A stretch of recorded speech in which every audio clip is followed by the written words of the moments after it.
look at my picks today. Because I'm 4-0. First thing he said, he was on stage last night in Hollywood playing his new single. That didn't come up until at least an hour after he had arrived here. Hey, Dan, how you doing? Good. Check out my picks. Look at my phone right here. 4-0. Man, this guy's a front runner when he gets these picks. I cannot stand the hate, Dan, because, I'm always – I'll give you credit. I got to give myself credit when I get the picks right, though, because it's hard. You have a single out right now that people can buy on iTunes that you performed with people singing your lyrics in the crowd, and you could not wait to tell me how you knew the Browns were going to roll the Dolphins today. That's what really matters, yes. man. Last week when the Chiefs took down the Lions, I didn't hear anything until Monday when he said, I didn't realize half the Lions' defense was out. I didn't realize they didn't have a secondary. I was like, I should have strapped up that game and played to help them.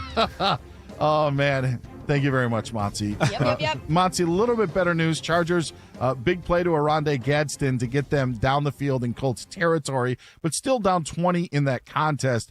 Chargers trying to get it into the painted area, into the end zone, down 23-3 in that game. They're just underway in the second half in Denver. Giants on top of the Broncos. You know it's bad when they're just chucking it downfield. That's what Bo Nix has been doing today. Yep. Finds nothing underneath, just says, all right, let's just throw it up and see what we got. So it's been all Giants so far in the Mile High City. We mentioned the Cardinals lead the Packers 13-6 at halftime. And the Cowboys continue with that 20-8 lead on the Commanders. Justin Fields was benched today. Why that quarterback move and others are in the spotlight. We'll talk about it next here on End Zone Radio. We are Fox Sports. Introducing your new Dell PC with the Intel Core Ultra processor. It helps you handle a lot, even when your holiday to-do list gets to be a lot. Like organizing your holiday shopping and searching for great holiday deals and customer questions and customers requesting custom things, plus planning the perfect holiday dinner for vegans, vegetarians, pescatarians, and Uncle Mike's carnivore diet. Luckily, you can get a PC with all-day battery life to help you get it all done. That's the power of a Dell PC with Intel inside, backed by Dell's price match guarantee. Get yours today at Dell.com/deals. Terms and conditions apply. See Dell.com for details. Lowe's knows you want to spend less time shopping and more time on the job site. Bulk savings on trusted brands means big savings and more time on the job. Get up to 25% off select drywall when you buy in bulk. Buy more and save to make sure you're prepared for any job. Lowe's, we help, you save. Selection varies by location.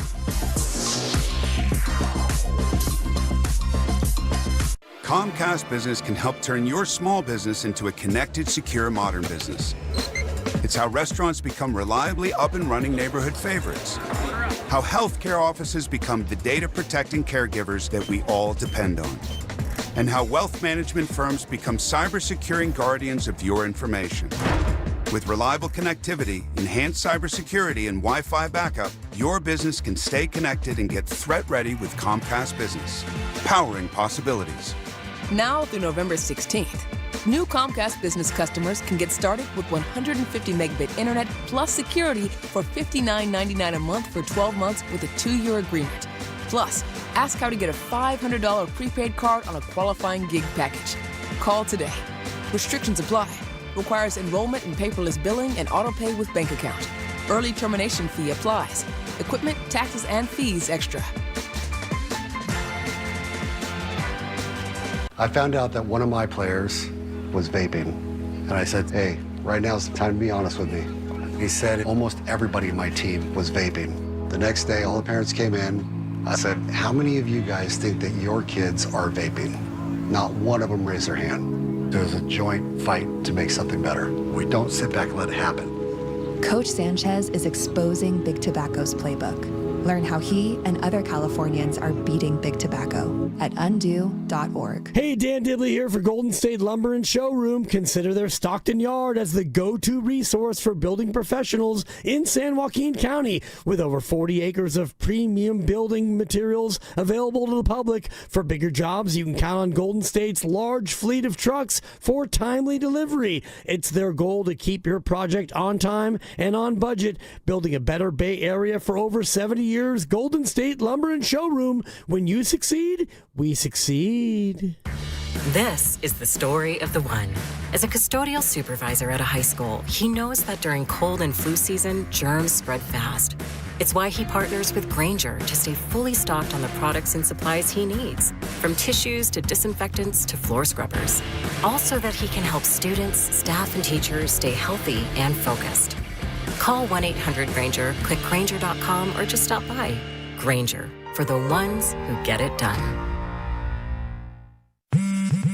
At Straight Talk, we get it. You say no a lot. Mom, can I get a tarantula? No. Coffee? No. So we're giving you more reasons to say yes, like a free 5G phone with real unlimited data with select plan activation. Can I use the free phone? Yes. See? Doesn't it feel good to say yes to more? Absolutely. Face tattoo? Absolutely not. Available at straighttalk.com and Walmart. Taxes and fees apply. In-store activation of Gold Unlimited plan or higher required. For network management practices, visit straighttalk.com. I'm Bob Burke, founder and chairman of Burke America Parts Group, a family of brands that includes RepairClinic.com, an appliance and HVAC parts solution company that's grown into an international brand. Before AmericanEagle.com, we partially launched a new technology platform developed by another firm.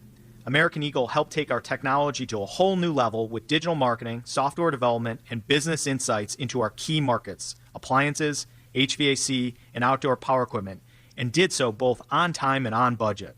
AmericanEagle.com has the resources, experience, and talent needed to produce solutions.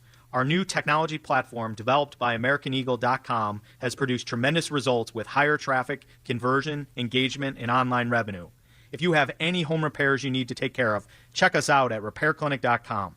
If you need a world-class website or technology project, then I would highly recommend AmericanEagle.com. Call AmericanEagle.com at 773-NETWORK. That's AmericanEagle.com, 773-NETWORK. You're listening to 95.7 The KFM at KGMC FM in HD1 San Francisco on Odyssey Sports Station. Always live on the free Odyssey app, Twitch, and YouTube. Powered by First NorCal Credit Union. It's time for the Kickoff Show. It's Sunday, and we're locked in on the red and gold. What a run by George Kittle! What's going on, everyone? We are live here in Sunnyvale at Laughing Monk Brewing before the San Francisco 49ers kick off against the Atlanta Falcons on Sunday Night Football. Evan Giddings, Lorenzo Neal. If you're driving down to the game, stop by, say what's up. A lot of Dirty Birds in the house, as well as 49ers fans. Before low, I think a very intriguing matchup here tonight between a Niners team at 4-2 and a Falcons team that's already had their bye at 3-2. The Falcons have a brutal loss on their schedule. They maybe have the best win between the two teams. The Niners, meanwhile, are coming off that tough loss in which they lose Fred Warner last week to the Tampa Bay Buccaneers. Yeah, that was a big loss for the San Francisco 49ers. We know that. Losing Fred Warner, one of the best defensive leaders and one of the best defensive linebackers in the league. That's a huge loss for this team and this organization. Atlanta Falcons were able to pull out a big victory last week, get a win. Niners wasn't able, came up a little bit short. They were in that game, the whole game, had an opportunity, just couldn't get off the field on third down. This has been the story. Couldn't stop the run consistently. And if you can't stop the run, it's going to be a long day, especially when you're playing against a team that wants to run the ball. Saw Tampa still able to run the ball with the number 2 running back. Still, but that there were some plays there that just, that you just said, you shook your head and you're like, oh my goodness, how can this happen? I think the turning point, the biggest part of that game, 3rd and 14, and Baker drops back. They can sack him. It's going to be 4th down. They could sack the guy, and he scrambles, gets out of it, and picks up the 13 yards for a 1st down. And right then, 2 plays later, strike, touchdown, game over. In my opinion, that was the turn. That was a nail in the coffin in my books when that game. Yeah, I mean, that's why Baker Mayfield might be the early favorite for league MVP with what he's doing with no wide receivers. Basically, backup running back, a couple of backup tackles. Like, this guy is making nothing or something out of nothing.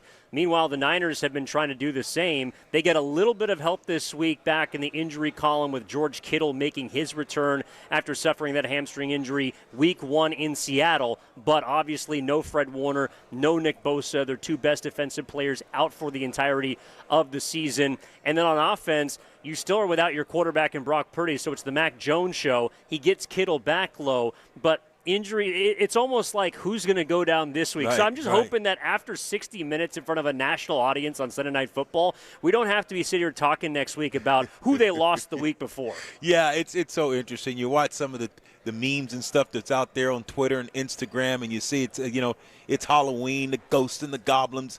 I mean, people in San Francisco, they got all these skeletons heading. You got Fred Warner's jersey, you got Nick Bosa's jersey, you got all these guys that are injured and out walking into the tent. It's interesting. It's kind of funny watching that meme. I don't know if you saw it, but it's on Twitter and it's on Instagram about all the injuries that the San Francisco football team has suffered thus far this year, and we're only in, not even hit week 8 yet, just about. Well, so we're down here Laughing Monk Brewing, and it actually does remind me. So they got a lot of Halloween, set up right now. They got the cobwebs, they got the spiders. There was something I saw on social media this week that someone in advance of Halloween had set up basically a 49ers injury lawn. That's it. Where they got skeletons with the Kittle jersey on. Right. Yeah, with the Warner, the Bosa jersey. And it's like, wow, you're right. They really are the Walking Dead at this point. They really are. And the crazy and the great thing about it, they're still in it. They're still competing. You hate to see guys go down, especially guys with the magnitude and the guys of the ilk that the Niners are losing, because it's hard to replace those type of individuals, those type of players. Of course, the recent one, Freddie Warner, what he brings just to the organization, the leadership in which he operates. He's just that guy that's going to walk out to practice when you're like, oh, my goodness, we got practice. I'm tired. I don't want to be out here. He's like, hey, guys, let's go. Quit feeling sorry for yourself. He's that guy that is always on. He's that guy that even when you don't want to practice, even when you don't want to be out there, Fred Warner is that guy that's going to push guys, make guys practice hard, demand respect, but demand that guys give it their all. And that's why that's the type of player that you just can't replace. So what you hope to do is this is where other guys on that team, other defensive guys, it's going to take the village now to gather and galvanize and come together and to say, look, we have to do this as a unit together, because you don't have Fred, your emotional leader, you don't have the quarterback on defense. So what guys are going to step up? It can't just be one. It's got to be a plethora of them. Yeah, I think a lot of people this week, though, were wondering, okay, which injury is going to be the one that breaks the camel's back? Which is going to be the straw? And I think if you were to select any player on the Niners, this entire roster, that you wouldn't think would go down with an injury, it's probably Fred Warner. He's missed one game in his career. Last year he played, I believe, the last 11 games or close to with a fractured ankle. He's been your Iron Man since he stepped into the league back in 2018, and he's been, to your point, a standard bearer for this franchise. So I'm very curious how the likes of Tatum Bethune, who's likely going to be wearing the green dot tonight at the Mike position, along with D. Winters, the will side linebacker, and then rookie Nick Martin, who is going to be active for this game, their third-round pick. How do those guys – you obviously can't replace a Fred Warner. We actually saw last week against Tampa Bay a potential broken play where there's some miscommunication. Maybe it doesn't happen if Fred Warner's on the field. You're going to see how that's how that basically impacts this sort of football game against an Atlanta team with a very young quarterback, with a lot of playmakers around him, but still – has had some games where he's been confused by opposing defenses, none more so than when they got shut out, I believe it was week 3, by the Panthers. So Michael Penix is a guy that is turnover prone. And without Fred Warner, can this defense still force turnovers when they really haven't done it all year? Yeah, for me, it's Bijan Robinson. How are they going to slow down the run game, in my opinion? I'm committed to saying, look, put 8 guys, sometimes 9, 7 guys in the box. Don't give them a light box. You cannot let Michael Penix get out. His guy can rotate, he can run, get outside the box, and he can hurt you a little bit with his legs. It's the biggest thing is shut down the run game. Make him beat you with his arm, because you see Penix, he will turn the ball over. He will throw an interception or two. Your biggest thing is how can you shut down this run game, because they're going to try to run the ball, establish the run. But if you let this team, Michael Penix and Bijan, get off and they become two-dimensional, they can run and pass, it can be a long day. So it's going to be interesting how the DC, what is he going to come up with to say, look, We have to shut down the run. Is it go with 6 down linemen at sometimes? Play with 5 down? Is it playing with just 1 backer? Is it playing with just 2 backers and going 4 down or 5 down? It's going to be interesting what Robert Saleh comes up with, because you cannot let this team beat you running and passing. You have to make this quarterback, a young quarterback, first year starting, being at the helm, the first year full year, and he got pulled, didn't start, got pulled a game or two. So you can rattle his confidence. You're playing at home. You got to start fast. I want to see how they're able to get at him, because last week against a team that we see the way that they're still playing, like you alluded to, with their 4th and 5th and 6th string receiver, Baker Mayfield was still able to convert some 3rd and 13. They converted on 3rd down. They were still able to run the ball. It was really a tough outing for this Niners defense. So I want to see what they learned, what happened against Baker Mayfield. How do you go out? Penix is not Baker Mayfield, but how did you get better in a week? Now Fred Warner's out. So, okay, the shock and awe is over. Now it's time to say who's going to step up, how we're going to play this, linebacker position, how we're going to play in the trenches, how we're going to play on the back end. That's what I'm looking for today, to see how this team adjusts without Freddie Warner. Oh, and they're going to have to get creative. I mean, this is a no-excuses league. If the Niners and their defense begins to suffer, it's one of those things, though, where you understand why, because you're missing 2 all-pro caliber players, but no one's going to feel sorry for it if you start to lose football games. Robert Saleh's job absolutely got more difficult, and now it's how he adjusts. I do think, though, compared to last season, where they got hit by a ton of injuries, too, and the Niners for the last 2 seasons have been, it feels like the most injured team in football. But if there is someone that I think has the ability to make those kinds of adjustments to basically, try and not replace, but somehow just find ways to kind of cobble pieces, players together to kind of give you a little bit of what Warner and Bosa do, I do think that Robert Saleh is the man for the job. And bringing him back this offseason, as you can hear people start to get loud at Laughing Monk Brewing in anticipation of this football game, I think that if there is a guy that I trust to be able to get this defense to a place where they can limit, maybe not stop or neutralize completely an Atlanta football team, it's Robert Saleh with what he's shown so far. Yeah, and that's the thing about it. It's like, you know what, this is a bunch of guys, the no-name defense. This is in the league. You can go through every team and pretty much you can point out a guy who is going to be. But you think about this team, the Niners. They don't have anyone on defense now to just say, God, there's that guy. And that's interesting because – and they're still been able to hang in there, but you lost Fred, you lost Nicky Bosa, you lost the 2 household names. You don't have a lot of guys that were on the team of year. So it's like, who is and how can this team play effectively? And that's why you're saying the same thing. It's all about Mr. Robert Saleh, a guy now that can impact the game from the sideline. This is that game where you're like, wow, here's this coach that you brought back. He doesn't have a lot of big-time necessarily players, guys that need to make their name. This is the time where you're saying, okay, well, Robert Saleh, your ability as a DC to get guys to realize if Fred's not here, Bosa's not here, it's time for you to make a name for yourself. This is time for guys to emerge. Here's where you have the national spotlight. You have everyone that's going to be here. Everyone, you're playing Sunday night under the lights. Who is going to emerge? Who is that guy that people say, my goodness, the San Francisco 49ers have a young phenom. They have a young guy that now is ready to take the torch, that's ready to take the mantle. Who is that going to be? And that's what I'm looking forward to seeing tonight. Who has Robert Saleh put in a position, or what player is going to grab it? Because opportunity is never lost. It's just given to someone else. And look, on defense, this is already the second youngest group in football with Bosa, with Warner. Those are 2 of the elder statesmen on this football team. Now not being here, you look around, you're seeing rookies, you're seeing first-year starters, you're seeing second years, you're seeing a young secondary that just got back Malik Mustafa. You're seeing a lot of different players that, you're absolutely right, on Sunday Night Football, the entire nation may not know who they are. Some San Francisco 49ers fans may not be familiar with their games.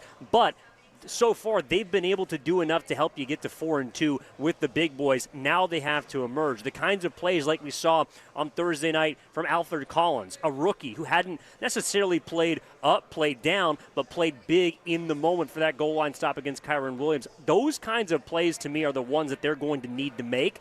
And I think tonight we're going to see the first interception of the season from the San Francisco 49ers because they cannot afford to not get a turnover against this Falcons team that gives other teams opportunities. Penix has thrown 6 of them this year in 6 games. He's someone that's going to put the ball in harm's way. And I think that Saleh also, as opposed to just having 4 guys line up and rush, we're going to see some more blitzing tonight. We're going to see defensive backs coming off the edges because I also think that while, yes, Robinson is the goal of, in terms of stopping him, they have to find ways to frustrate this offense because the one thing that the Falcons do well, they possess the ball, they shrink the game, and I think that if they can knock this lefty off his spot, though Penix has a great arm, he's got capable receivers, London, Pitts, and the likes.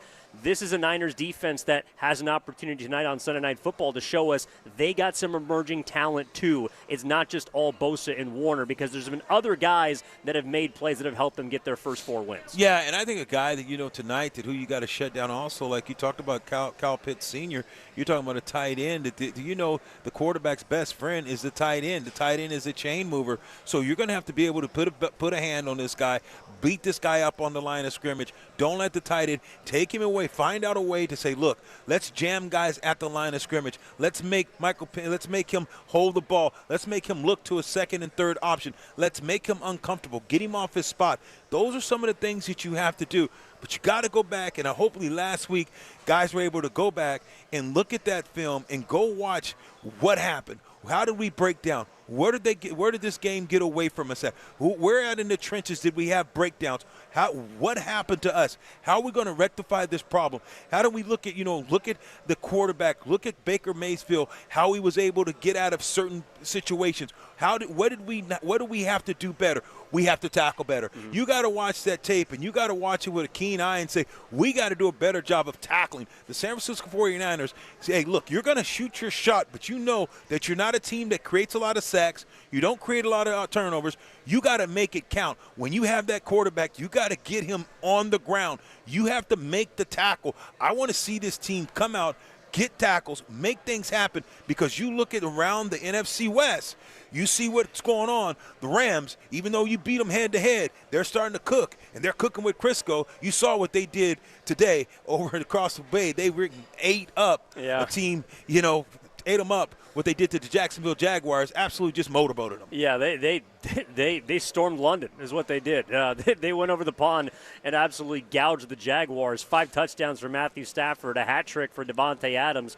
I mean, that's a football team that, while you did beat them in that short week on the road, that's a team that's going to be your next home game, by the way, after tonight. Will also be the next time that we'll be live here at Laughing Monk Brewing. So November 9th, make sure if you want a spot on a free shuttle to and from the game, you hit 957thegame.com, click on the Kickoff Show graphic, the Eventbrite link. That's how you get your spot for a free shuttle to and from the game from Laughing Monk Brewing in Sunnyvale. We got people already here. Yep. We had nearly 100 people, sold out 2 buses last time. It was absolutely fantastic. So that's the next home game. And you're right, the Rams are a team that not just the Seattle Seahawks are beginning to establish themselves in the NFC West. And so this is a division that, while the Niners are right now in the mix for, a loss along with the trajectory the Niners are moving in, they got to right this ship. And to me, this is an awesome opportunity tonight in front of a national audience to remind people why this team is 4-2, despite having suffered all these injuries. Yeah, no question. Tonight, you got to realize the lights are going to be bright. You're the only show in town. You got Sunday Night Football. Everyone's going to be watching you. Who's going to make plays? Who's going to step up and make plays? I want to see this team cut down on the self-inflicted wounds, cut down on the turnovers, make things happen. So this is going to be a big night. It's going to be a huge night for this Niners opportunity to come out and show the world what they're about. You're playing against a team that's coming in from the East Coast, the Atlanta Falcons, that, hey, they just had a big win. But this team, yes, they have a good record, but you've seen they're not world beaters. Like you said, even though they're one of the top-ranked defenses, their head coach wants to get after you and bring pressures. They're great from playing in front. Don't let them get out in front. This is right now 0-0. You got to come out and establish yourself and make sure that you're not playing from behind, because you know what Atlanta wants to do. They want to pin their ears back. They like playing from in front. You can't make mistakes. I want to see his team get out there and not make a lot of mistakes early. But this is a big game. This is a big game. Guys been circling this one. I tell you, I remember playing Sunday night and, the Monday night games. Those are the games you circle. Those are the games you want your uniform looking just a little bit pretty. You want to make sure that everything's up looking just great, because this is the games that you want to show out. And this is a game that guys can make a huge name for themselves and get paid, because everyone wants to make that MONEY. So who's going to get paid tonight? Tonight's that money game for a lot of these players. Well, that's what I was looking at this earlier this week, Lo. 21 million viewers on average through the first 5 weeks of Sunday Night Football. And, you're looking at, okay, what's going on this week, the first 6 weeks of the NFL season on Sunday night. I mean, do you feel that as someone who played numerous Sunday Night Footballs across nearly 20 years, do you feel that whole, all right, the nation has their eyes on me, I got to go out there every single play and do something special because the whole nation's watching? Absolutely. I remember playing against the Giants, I think it was Sunday or Monday night, and I remember LT has a 70-yard touchdown. You were a young lad. You probably remember that game. We run a boss crack, and it's to the right side of the field. I hit the corner, comes off the field, boom, dropped the shoulder, blocked him, kept running, blocked another guy on the run. I mean, you know who was doing the game. Who used to do those Monday night games that everyone likes to talk about? Oh, Tirico and Gruden? Oh, rest in peace. I don't think it was who? John Madden. John said, look at Neil right here, circled me up, boom, let me drop this guy and watch the big fella. I mean, when you had Madden, you got home, and I think I watched it like 7 or 8 times, rewind. Look at Madden, listen to what he said. Boom. Everyone's talking about, boom, Bob, look at that. So, without a doubt, tonight you have the opportunity where guys are going to circle up. You know who's on the call tonight. He does a great job. Chris Collinsworth, he's always doing a great job. He's going to circle you up. He's going to have some glitchy, some witty things that he says. This is a big opportunity tonight to make some hay. So did I love it? I absolutely loved it. I think you had a little bit more juices flowing. You still, it's football doesn't change. But, yeah, when you talk about a little bit more incentive, a little bit more go juice, because you're the only show in town that night. Everyone, guess what? Guys are going home after their game. You know what guys do? You're like, okay, guys go out and eat. They're with their family, okay. But you know what they have on that TV? They have the Sunday night game and Monday night game. So when you play on this is where the rest of the league and rest of your friends and rest of your peers, they get to watch you and they get to call you after the game, the guys that you know. So absolutely, there's a little bit more incentive. There's a lot more going on tonight for Sunday Night Football. Well, and I think it's an appropriate matchup, too. Like the San Francisco 49ers are 4-2. The Falcons are 3-2. Falcons just coming off the big win on Monday night against the Buffalo Bills, clearly the biggest win of their season. The Niners are 2 weeks removed from the biggest win of their year in Los Angeles against the Rams. But there's a lot of question marks about both of these teams. I think for the Niners, it's because of injury. For the Falcons, it's because of inconsistent play. You go back to the 30-point shutout defeat they had against Carolina. Then fast forward, they beat the Bills coming off their bye week. Bijan Robinson has 180 yards, looks like the best running back in football. The Niners are a team that's given Christian McCaffrey, 70,000 more touches than the next second highest used position player in football. What is that? What were you saying? 70 what? It feels like 70,000. Yeah. He's got the ball 154 times, Lo. 154 times. Already? Yes. That's crazy. He has touched the ball 5 times more than the crazy. second person on the Niners. That's crazy. I mean 23? He's getting to 23 times a game. Yeah, it's absolutely. No, I know you said like 70,000, but it feels that way when you think about how big of a weapon and what type of tool he is. You think about McCaffrey, the wear and tear that he's having on his body early, and you have to do that until Calvary comes. Until now, hopefully tonight you have a guy in Kittle that can take some of that off him. Hopefully in 2 to 3 weeks you'll get a receiver back, that's been out from the knee injury. So are these people and are these pieces and are these players going to come back? Because someone has to take the load off of McCaffrey. It can't just be 23 in me every single time. He's got to find. This organization has to find someone or another weapon that can take some of the load off McCaffrey. Yeah, Kittle's going to be back again. Brock Purdy remains out for this football game. Mac Jones quarterbacks it once again.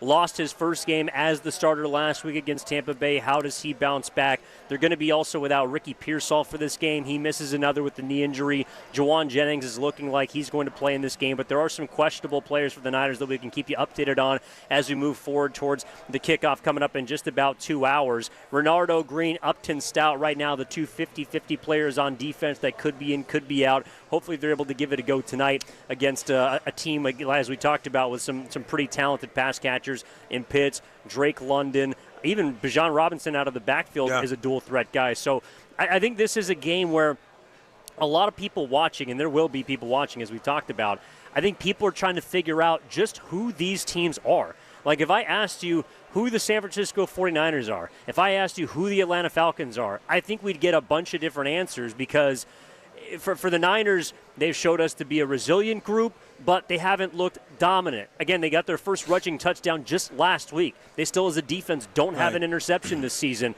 They found a way to win games, and I think that grittiness is absolutely a trait that this team has displayed, but the identity, they've yet to figure out who they are, and maybe someone like Kittle coming back, who's a leader of this football team and one of those standard bearers, can help them figure that out. Yeah, it's going to be interesting just to see how, the Niners do up front, especially offensively, to keep, Harris, and you look at, Floyd, linebackers, and Davis. How are they going to keep those guys clean? Are you going to let the front, if you're talking about the guys, Davis, those guys up front, are you going to let them hold on to you so you can't get up to the second level? It's going to be interesting just to see how the line does, the offensive line, being able to, get blocks, move, reset a new line of scrimmage, be able to climb up to the second level for the linebackers to get McCaffrey going. If you don't, those guys are going to hit it coming downhill because the way they played. Rook and all those guys, those nose, they want to hold you and they want to keep their linebackers clean. So it's going to be interesting just to watch the front. The trenches tonight. That's what I like to watch. We watched it last week with Tampa. In Tampa, they won in the trenches. They won that game in the trenches. Yes, you've seen the quarterback, Jones, he struggled at times, the first play, just a misread between him and the receiver, got to be on the same pass. Now you give the first time that the Niners giving up a touchdown in the first quarter because, the receiver and Jones not on the same page. And, so the quarterback's thinking one, the receiver's thinking another thing. So now you gave Tampa Bay's offense a short field. How are you going – you can't afford to do that tonight. How is the offensive line as a whole going to make sure that if we got to get McCaffrey and get this running game going, how do we do that? That's the guys up front making sure when they do a double team that they're able to deuce block and trade block up to the linebacker. Make sure those linebackers can't hit it on the opposite side, create a new line of scrimmage. I want to see how they handle the guys up front because if you can't handle the guys up front in the trenches, and that's why I'll allow the last several weeks in all the games, McCaffrey was like, what's wrong with McCaffrey? It's not. It's because your offensive linemen aren't able to stay together and be able to get to the second level to make those linebackers run the hump, to make those linebackers be wrong. So it's going to be interesting to see the development and see how this offensive line continues to develop, continues to get better, for they can create the opportunity for McCaffrey and these backs to really start making some hay because they haven't had a 100-yard rusher thus far this year. No, they have not, and maybe number 85 can help out in that effort. George Kittle coming back tonight, making his reintroduction on a national stage. Sunday Night Football, and of course we got you here locked on the Kickoff show with Evan Giddings and Lorenzo Neal leading up until kickoff live at Laughing Monk Brewing. If you're driving down, stop by, grab a pop. A lot of great food. We even got a couple special events in here tonight. They got it all done up with the Halloween decorations. It's a fantastic place to watch football. The end of the 1 o'clock games, get you ready for the 5:30 game. game where the Niners are taking on the Atlanta Falcons. The Niners a chance to go to 5-2 or potentially fall to 4-3 against the Falcons squad looking to get their second consecutive win. All right, here's what we got coming up. I want to listen to Kyle Shanahan, who is going to get you set as far as injuries potential goes, how this matchup could play out, and also want to review from some sound from earlier in the week, get Lowe's thoughts on just this idea of divas in the NFL, because that was also one of the small storylines that snuck out from that Tampa Bay loss as well. The Niners trying to figure out some personalities and egos with their own locker room while they get ready for Sunday Night Football. So all that and more ahead. Evan Giddings, Lorenzo Neal live at Laughing Monk Brewing. What's going on, my man? If you want to check out our next home game right here on November 9th against the the LA Rams, you can sign up right now at 957thegame.com for your free shuttle to and from the game. Hit that kickoff show graphic, go to the Eventbrite link, get your spot. There's 2 buses. They've sold out last week and this week, so you got to get ahead of it. November 9th, the next time we're here at Laughing Monk Brewing. We'll be back live in Sunnyvale after this, 95.7 The Game. Change is always happening. It's part of life.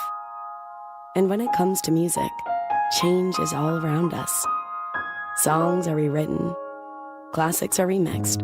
Bands and artists come and go. Even our taste in music changes. Here at Xfinity, we know there's still good in keeping some things the same. That's why we want to do our part with a 5-year price guarantee on our internet. It means no matter what changes, you get 5 years of the most reliable Wi-Fi with our best equipment included for a price that stays exactly the same. Surprised? Life is full of them. One internet price, 5 years, guaranteed. Learn more at xfinity.com/deals. Restrictions apply. New residential customers only. Taxes and fees extra and subject to change. Most reliable Wi-Fi based on Open Signal Awards USA. Fixed Broadband Experience Report, August 2024. What's your financial future look like? At Pettinelli Financial Partners, we help you shape it. Whether you're planning for retirement, buying a home, or saving for something special, our professionals are here to provide clear guidance and smart strategies. Visit PettinelliFP.com today and take the first step toward a more secure financial future. The financial consultants at Pettinelli Financial Partners are registered representatives with and securities offered through LPL Financial, member FINRA SIPC. Investment advice offered through Stratos Wealth Partners, a registered investment advisor. Stratos and Pettinelli are separate entities from LPL Financial. Dubs fans, it's time to score big at Cordelia RV Center. Every new 2025 RV must go before year's end with deals you won't see again. Don't wait. Hit the road in style and save thousands. Located at 680 and I-80 in Fairfield or online at CordeliaRV.com. 1877 Cars for Kids. KARS Cars for Kids. 1877 Cars for Kids. Donate your car today. 1877 Cars for Kids. Donate your car today. Ready to get rid of that old car? Donate it to Cars for Kids. Call 1-877-CARS-FOR-KIDS to reach a friendly live agent. Donation's super easy, and your car can be picked up as soon as tomorrow. Call us now, 1-877-CARS-FOR-KIDS. That's Cars with a K to donate your car today. 1877 Cars for Kids. KARS Cars for Kids. 1877 Cars for Kids. Donate your car today. Did you know you can donate real estate too? Go to carsforkids.org. That's carsforkids.org. It all comes down to this, folks. Yep, the entire season is on the line. But my throat has officially thrown in the towel. Sounds like you need Vicks VapoCool drops. They're max strength and vaporize sore throat pain. Whoa! These VapoCool drops hit fast! Speaking of fast, did you just see that play? Yeah, he vaporized that ball. That pun should have come with a penalty. Vaporize sore throat pain with Vicks VapoCool drops. Use as directed. Red and Gold Game Day starts at Laughing Monk Brewing. Park for free. Enjoy amazing food, ice-cold beer, and every game on TV. Catch 95.7 The Game's pregame show. Then hop on the free shuttle straight to the stadium. Sign up now at 957thegame.com. All guests on 95.7 The Game appear on the River Islands guest line. Dub Nation, this is Jimmy Butler, and you never know when I'll be on the River Islands guest line. Dub Nation, this is Stephen Curry, and you never know when I'll be on the River Islands guest line. So make sure to keep it locked on 95.7 The Game. River Islands in Lathrop is the best-selling master plan community in all of Northern California. With its lakes, parks, trails, and collection of new home neighborhoods, the good life can be your life. Isn't it time for you to discover the islands? This is Greg Nemitz from the Autism Society. The Pettinelli Financial Golf Tournament raised over $100,000 for our organization. Thank you, sponsors, players, volunteers, and thank you, Pettinelli Financial.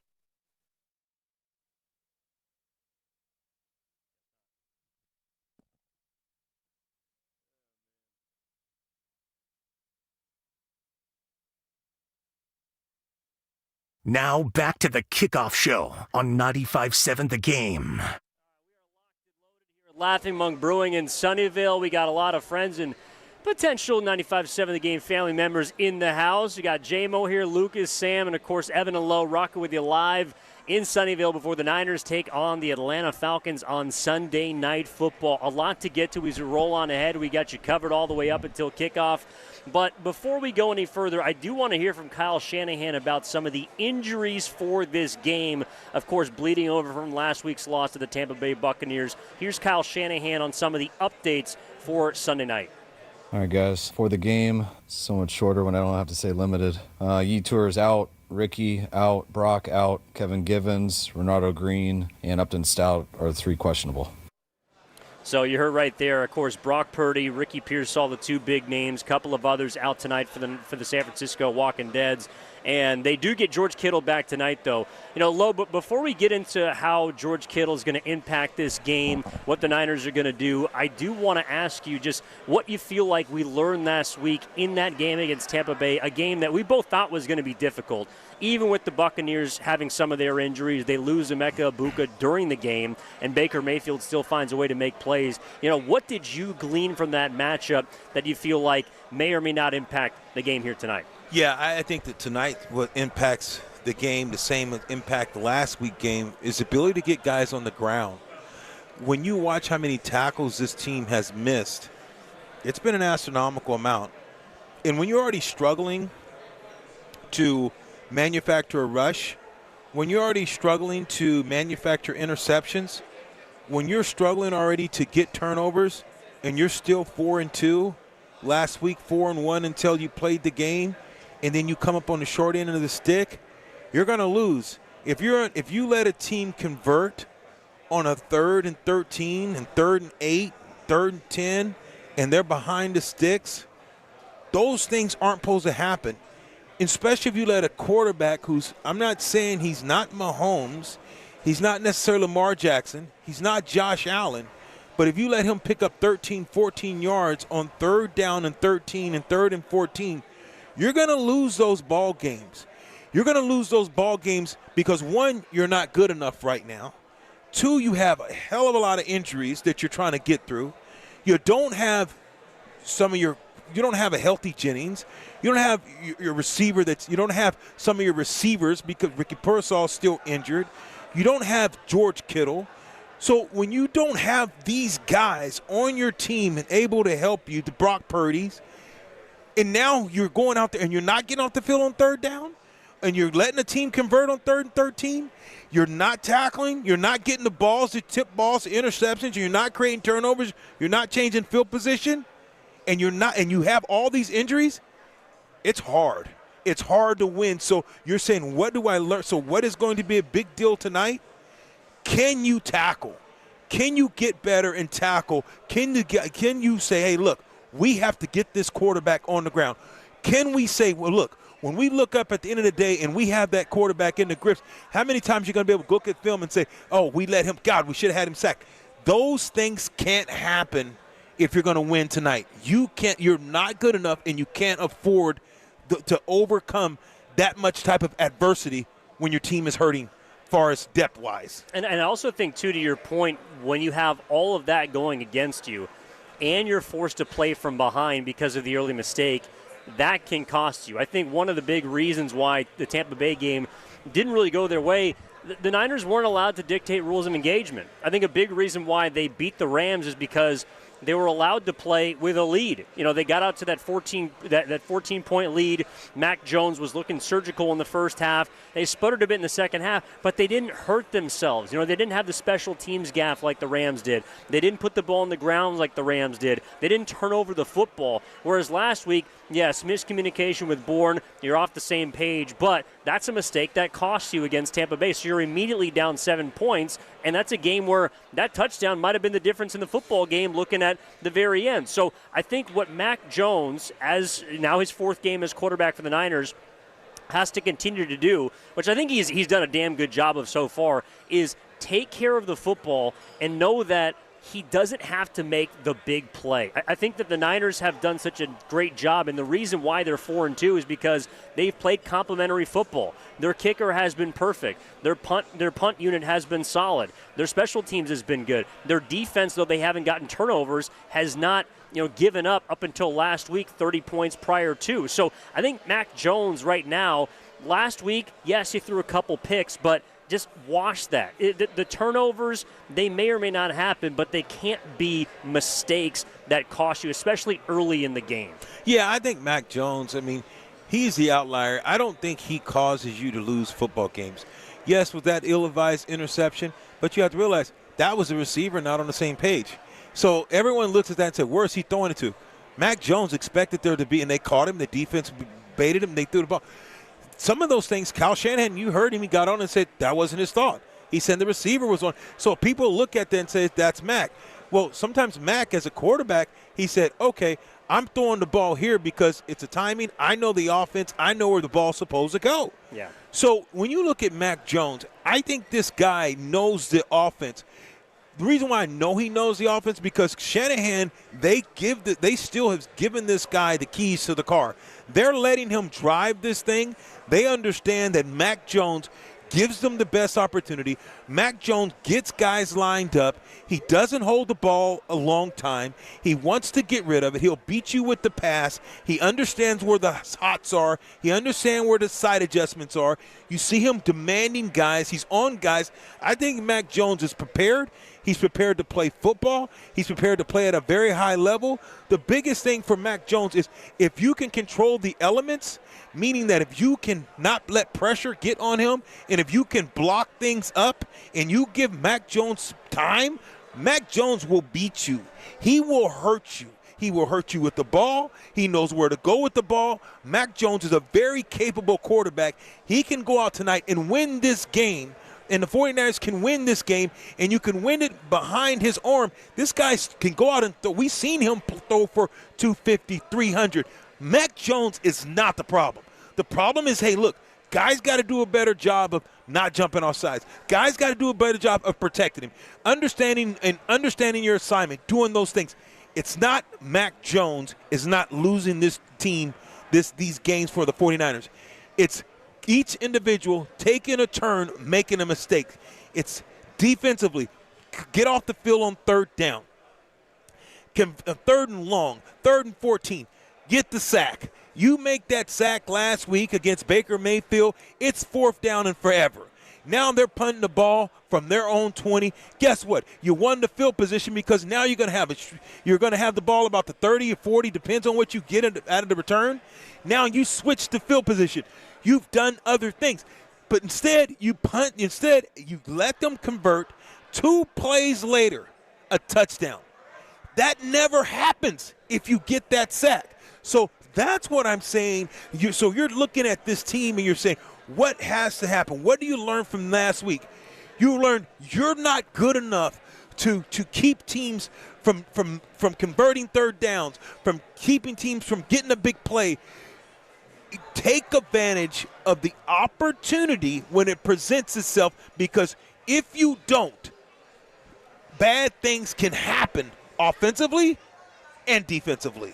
Yeah, I think that, and look, it's an Atlanta Falcons team that on paper, they're the number 1 defense in football. They have limited teams to the fewest yards so far in the NFL per game. Raheem Morris has done a really good job with that group. Jeff Ulbrich, his new DC, has done a fantastic job. But similar to the Niners, it hasn't really been one player. If you look at the guys that are getting the quarterback, they have 12 different players that have registered at least a half a sack.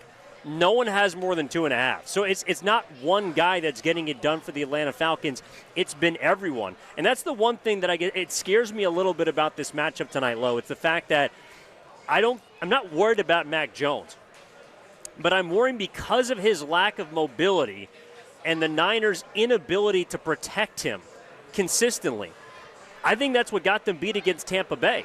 And Mac still did a damn good job. I know he had a couple turnovers, but he threw for over 300 yards. Since he's become the starting quarterback, he is leading the NFL in yards per game. He can dial it up, and Shanahan's not afraid to let him throw the football 30, 40 or more times. But if this offensive line is not going to create running room for McCaffrey or Brian Robinson, whoever's toting the rock in a specific situation, they are going to allow Atlanta to just pin their ears back.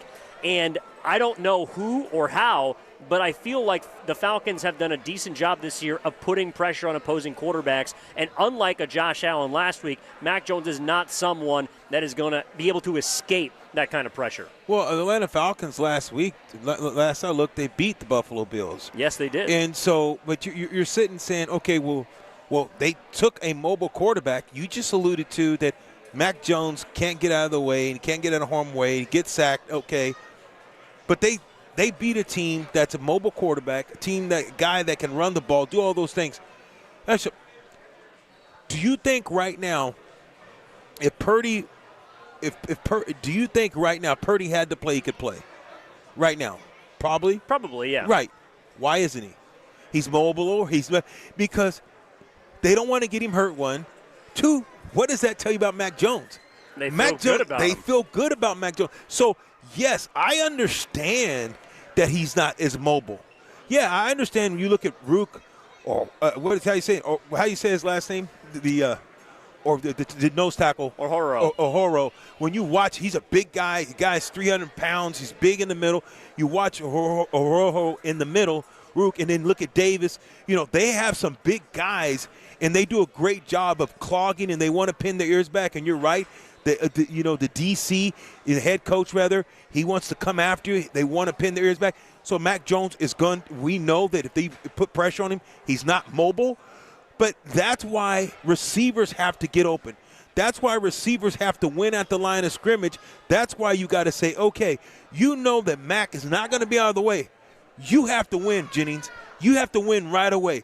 That's why it's like, okay, why do you think McCaffrey's catching so many balls? Because he understands, look, I got it. There's a time clock in my head. I know if they're bringing in extra guys, I have to win right now because they're going to come after our quarterback. You've seen the way that Kendrick Bourne, how he's been playing.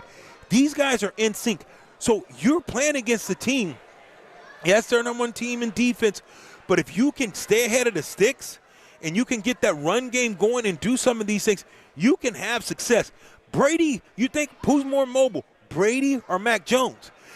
Mac Jones, and here's the deal. I'm not comparing the two. I get it. That's like saying, okay. It'd be a tight race. No, he's way faster than Brady. So, but Brady could beat you with the ball. So when you think about Mac Jones, he understands what he's dealing with. He knows his limitations as well. So it's just going to be interesting tonight because I think he can beat you with the ball. I think your offensive line have to do a better job of just giving him 1 to 2 seconds. If you give him 3 seconds with the ball, Mac Jones is going to win because he's that smart. And the receivers, I think the onus has been a lot to get guys, to let guys know you have to win right away because our quarterback is looking for you. He doesn't hold the ball long. He can't scramble. He can't move as well. His knee's hurting. He's injured. You guys have to win right away. So it's going to be interesting tonight to see when they bring the pressure, do you make them pay? That's what you have to win. When a team is willing to bring pressure and you know where they're bringing pressure from, you have to make them pay. And I want to see tonight Mac Jones make the Atlanta Falcons pay for bringing the heat. Well, that I completely agree with. You know that if Mac Jones is kept clean in the pocket, he's going to hurt you. It's not if or how, it's just when. I think that's what he's shown. But you also brought up an interesting point about Purdy, right?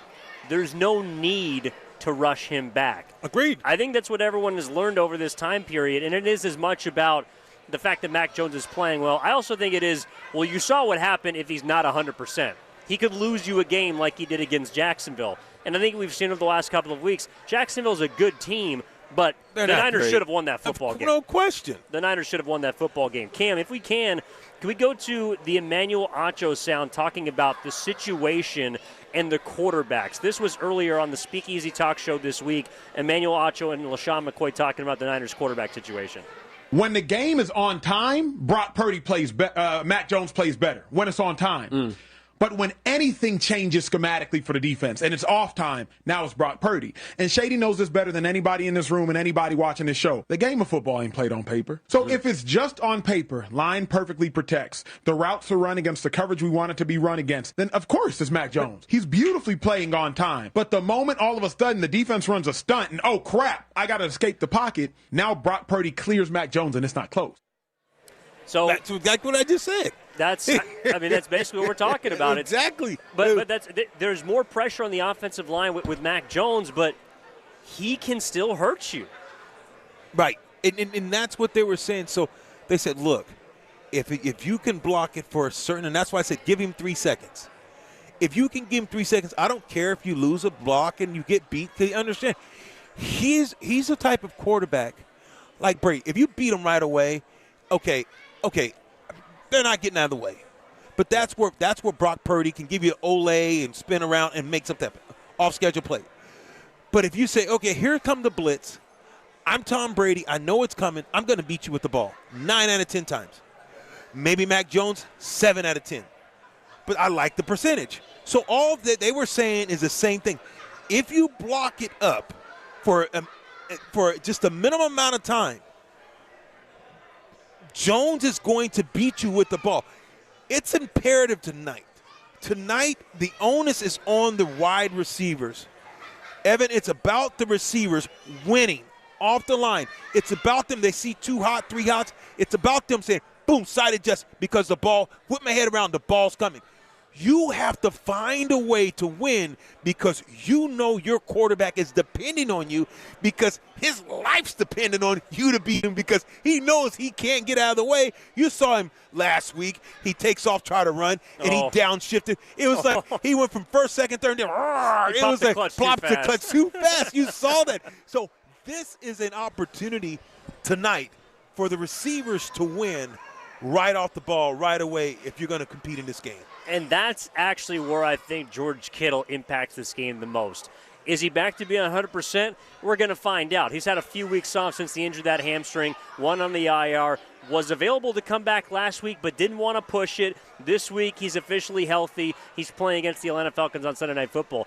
They have not had a running game, and it's to me less about what Kittle is able to do blocking than it is he's someone that can hurt you at, behind, or within 5 yards of the line of scrimmage. Because I think, it's been surprising that Mac Jones has been so good without a run game. It's because McCaffrey is just a guy who you can dump the ball off to, and that's effectively your run game. It's just quick hitters, outside, inside, get him in space. I think having another player like that, and yes, Kittle can beat you down the seam, he can beat you down the field, but having another player that can do something with the ball around the line of scrimmage if they dump it off to him, I think is going to allow this offense to have a little more breathing room and hopefully keep the Falcons out of the backfield of Mac Jones. Without a doubt, Giddings, you're 1,000% right. If this team begins to establish the run game and starts getting 4, 4.5, 5 yards a clip, the play action, the downfield balls, the out routes, the quick game, everything gets better for Mac Jones. If this team can start to run the ball and McCaffrey forces you now, because if this Niners team can have effect running the ball, teams can't sit back and play 2 shell. You can't play 2 safeties deep. See, people have to realize when you can stop the run with 2 safeties, that means I can play over the top. I don't have to get beat deep. If I have to say the run game is going well, now I got to play a single. That means you're going to bring 1 safety down, and now you're going to single high safety. Now your safety is in a tough situation because he can't cover the whole field. If you run that post route or a corner route, okay, what side? If I'm running a corner one side and a 7 in the middle of the field, the middle of the field is open, where is the safety going to go? He's either going to have to cover that half or the opposite half. So you put too much pressure on a single high safety. That's why when you can run the ball against two shell, teams have to change to what they're doing defensive-wise, either take out another linebacker, put another lineman in, or bring the safety down. And now when you play with a single high safety, it's too hard for the safety to be able to do everything unless you got locked down, unbelievable corners, and it's hard to do that. That's what this Niner team, when it's effective and it's at its greatest, and when it can play the best, when you get teams because they respect the run and you're having success running the ball, now you got to bring another safety down in the box. And I think that they've been able to still win games, which makes it all the more miraculous that they have not had an existent running game to this point. The other void, of course, they're going to have to fill is in the leadership column, and that's another area that George Kittle absolutely helps. Here's Kyle Shanahan talking about just what Kittle can bring, especially in the absence of a Fred Warner. Well, I think that's big, but I think the bigger part is getting him on the field. I mean, it's always good to have good leaders around and stuff, but it starts with being on the field. So when you lose one, you get another back. I know that you would love to have both, obviously, but this Niners team has had to do it with so many different jerseys coming in and out. I just think on offense, too, Mac, one of the things that he's done, he hasn't just won you football games. He's won you football games with Kendrick Bourne being his number one receiver, with Jake Tonjes being his number one tight end. Sure. The only constant on offense has been Christian McCaffrey. So the fact that George Kittle is back, it's got to add a huge juice, especially for a guy that has performed big on Sunday night. I remember a couple of years ago he had the hat trick against the Dallas Cowboys. This is a guy that loves to make plays under the brightest of lights. Yeah, I think tonight is a big night. That here's your offense now. Can you control the game? If you have a defense that is looking like it is struggling, and they need to help their defense, the best way you help your defense is keep your offense on the field. The best way you help your defense is ball control. The best way you help your defense is to eat up clock. The best way you help your defense is limit the quarterback, the opposite team, from having the ball. The best way you help your defense is to get out in front, make another team one-dimensional. That's the different things that this offense, your offense control games, offense can win football games, and your defense, now your limited amount of times the defense is on the field because you're eating up the clock, because you're making teams desperate, because you're letting the team get a rhythm. That's what this is about. This is like, how do you keep Atlanta Falcons off route rhythm, off schedule, and that's how you do it. By controlling the clock with your offense, by keeping the limited amount of time that the offense touch the ball, and also you keep your defense fresh. And I think a team that has been at the forefront of that this year might actually be the opponent they're playing tonight. The Falcons have used their running back to his best capabilities, and Robinson has allowed them to win time of possession virtually every single game. Now, obviously, they're not undefeated, but that type of running back, that capability, to your point, has given their defense so much more flexibility. And you look around the league, and that's kind of been the case. I think the Indianapolis Colts continue to prove that. They can run the football. Their defense has to make a couple plays because their offense is getting you points and scoring opportunities every time down. That's my MVP, Daniel Jones.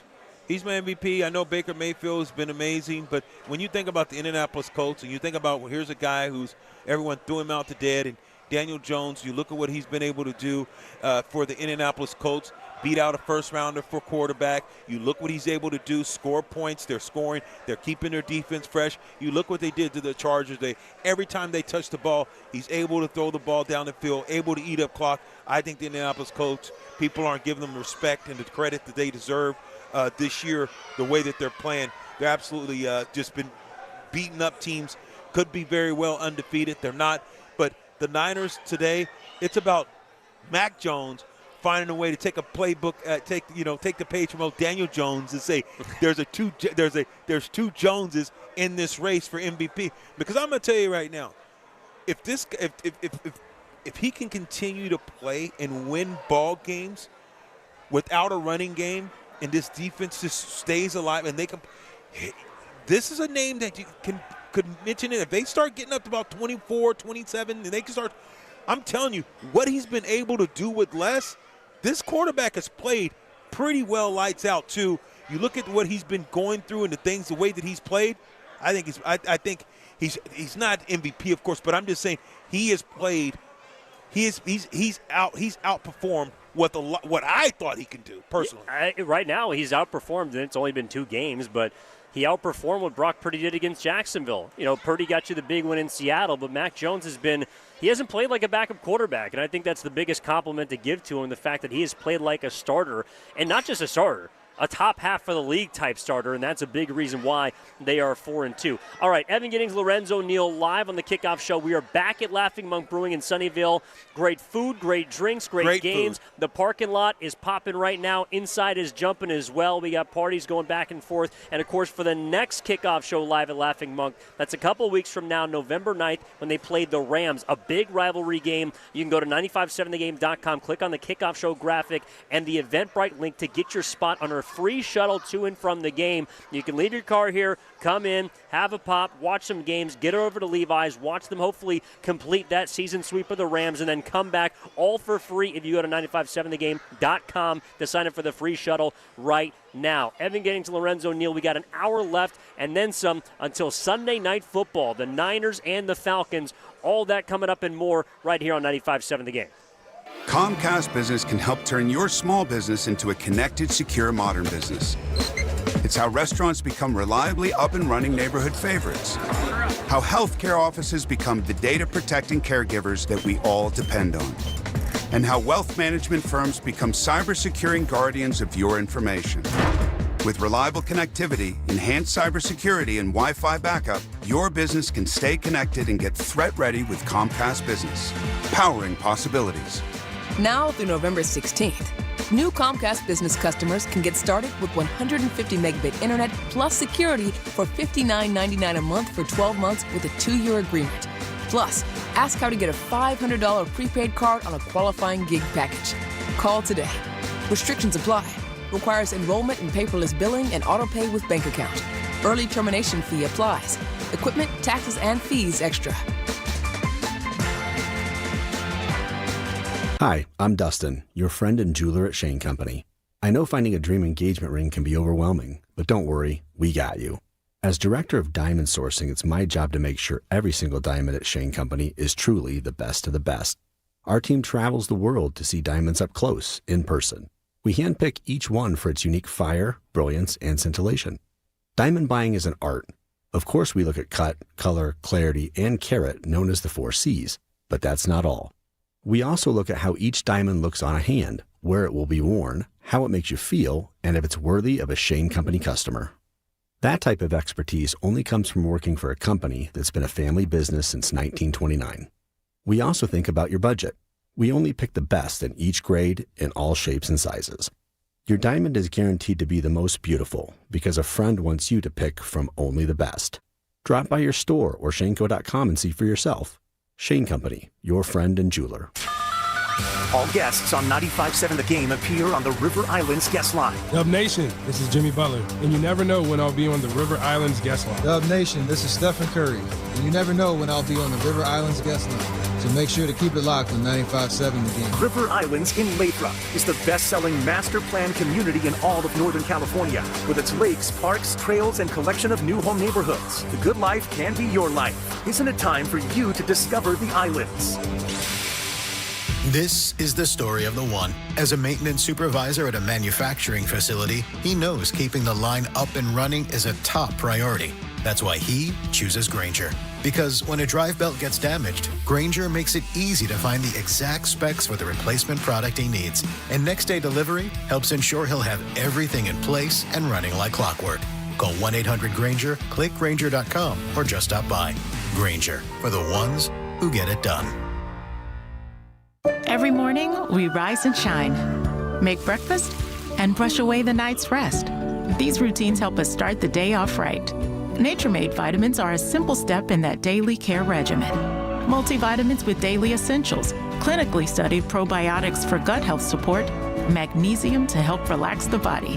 Nature-Made is made to care for you every day. These statements have not been evaluated by the Food and Drug Administration. These products are not intended to diagnose, treat, cure, or prevent any disease. This is Greg Nemitz from the Autism Society. The Pettinelli Financial Golf Tournament raised over $100,000 for our organization.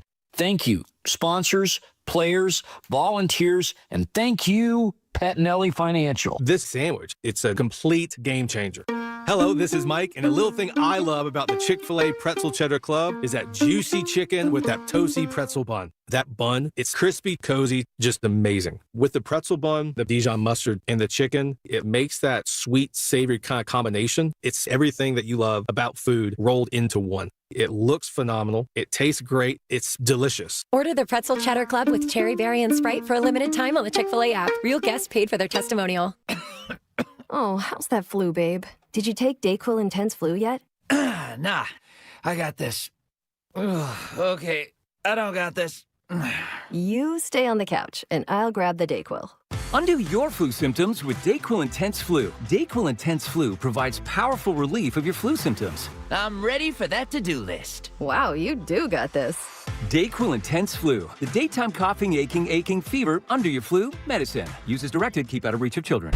You're listening to 95.7 The Game, KGMZ FM in HD1 San Francisco, on Odyssey Sports Station. Always live on the free Odyssey app, Twitch, and YouTube. Powered by First NorCal Credit Union.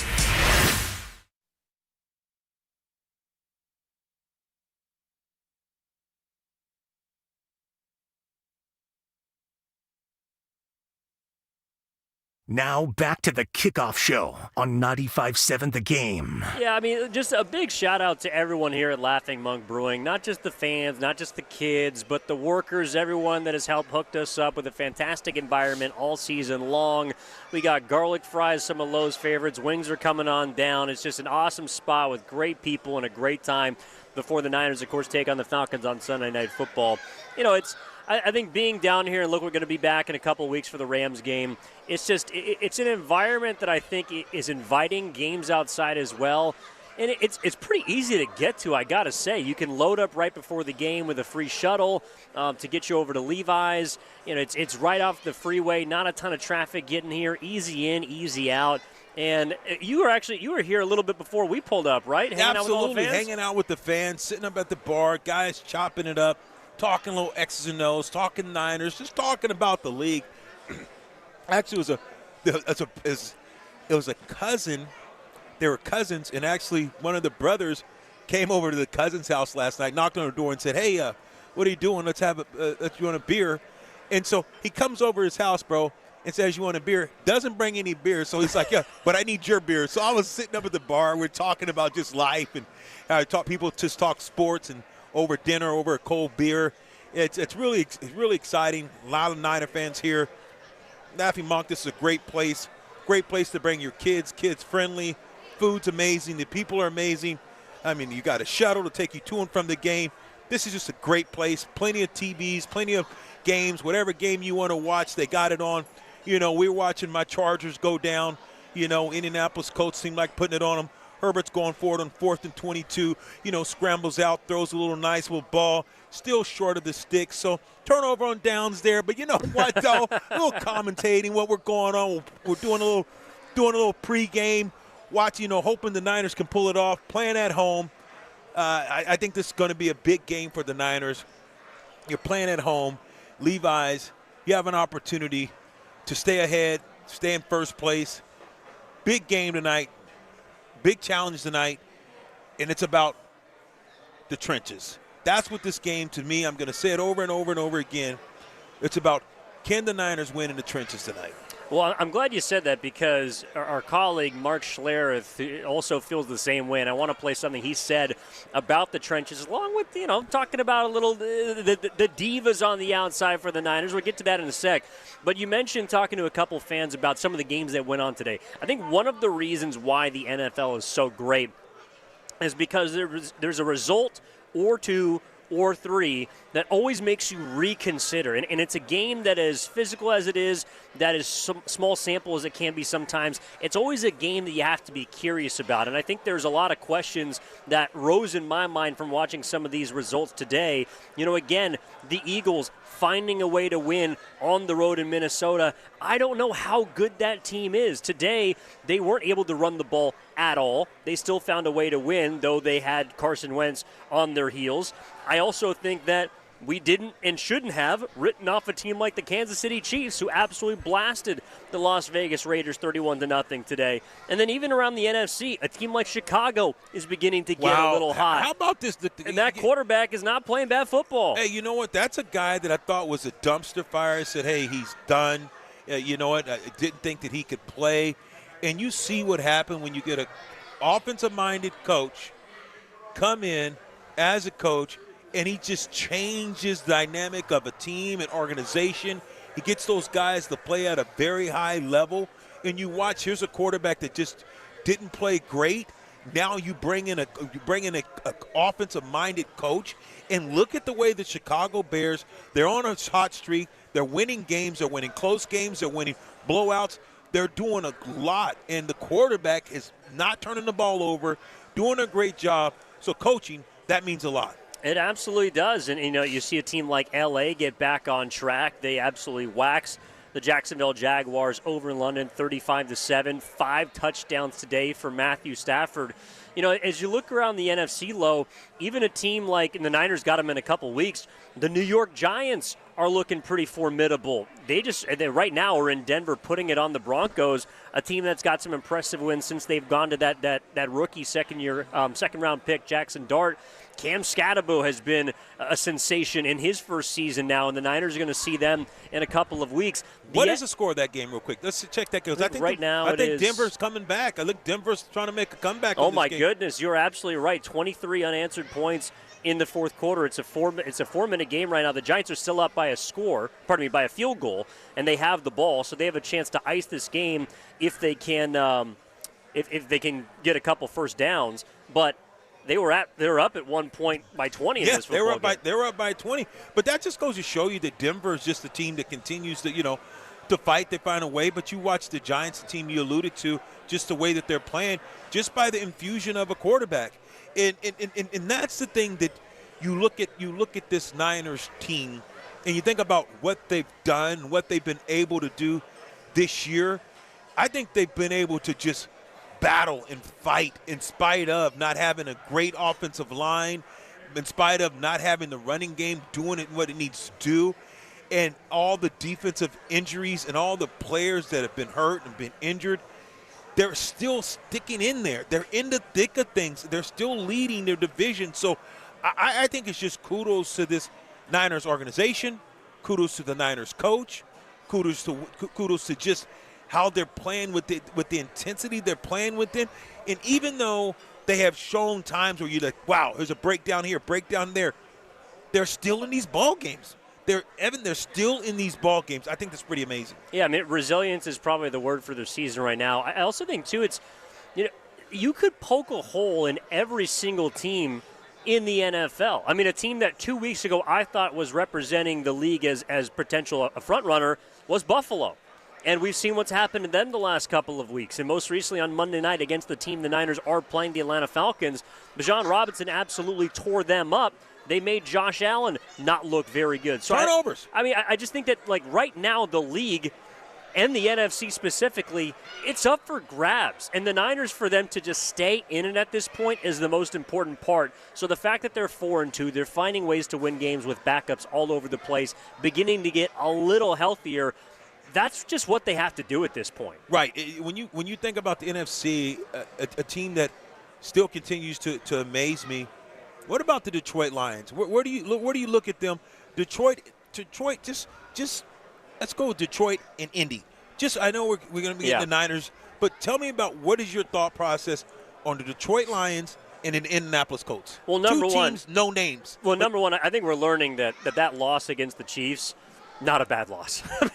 Kansas City's a damn good football team. I think what they are showing, and we relearn this every single year, and I think the Niners have done it up until this season, is if you can run the football, you're going to win football games. I mean, they have a capable quarterback. Goff can deliver the ball. They got playmakers. I don't think their defense is great, but they lose 2 coordinators, and they keep running, literally, because Gibbs and Montgomery are a dynamic duo that can move the football even when you know it's coming. I just think the effectiveness – what's up, man? Appreciate it. I think the effectiveness of running the football, that's what we're learning. If you can do it, you're going to win football games. Yeah, when you're able to run the ball, especially November and December, you're continuing able to run the ball and you're able to do the things you need to do. You're gonna win football games. I think too many teams don't understand the importance of being able to run the ball, and that's what makes this thing so unique.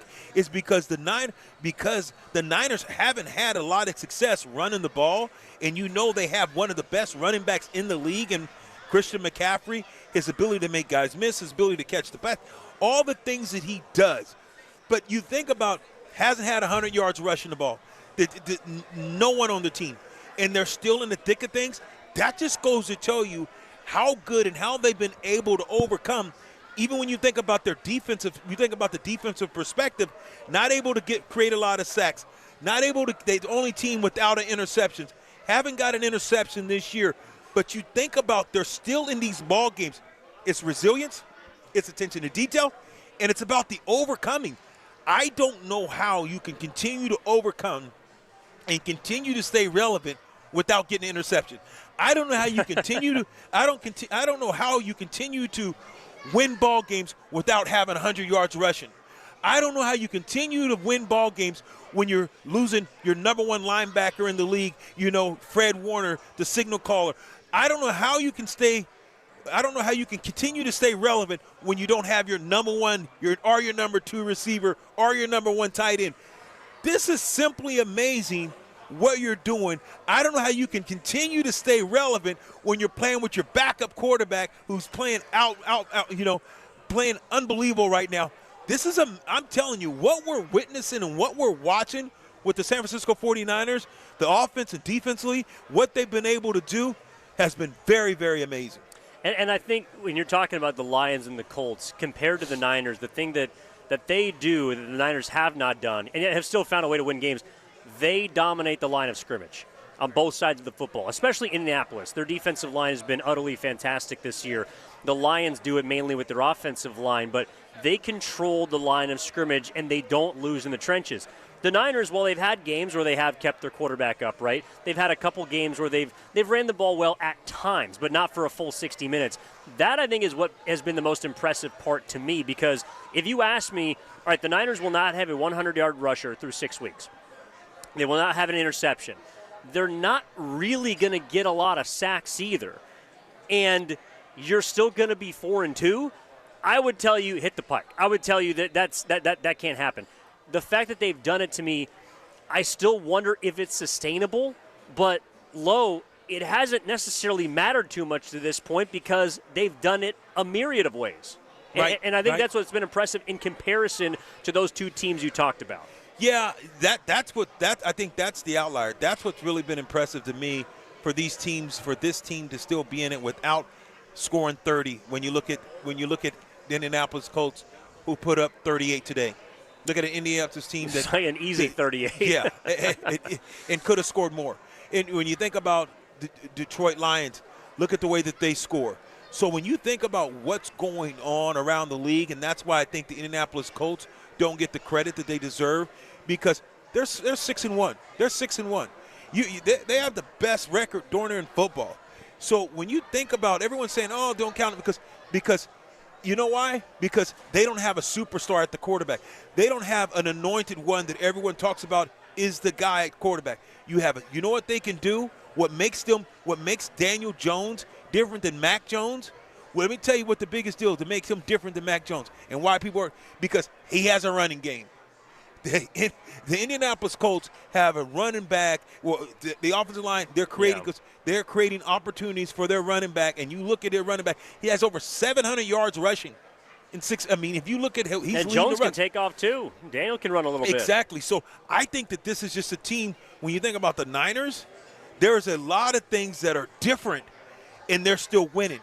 They don't have the running game the Indianapolis Colts have. They don't have necessarily the defense that the Indianapolis Colts have, and they're still winning. They're still one of the better teams in NFC, and they're playing with the backup quarterback, and and the Niners are playing with their backup quarterback.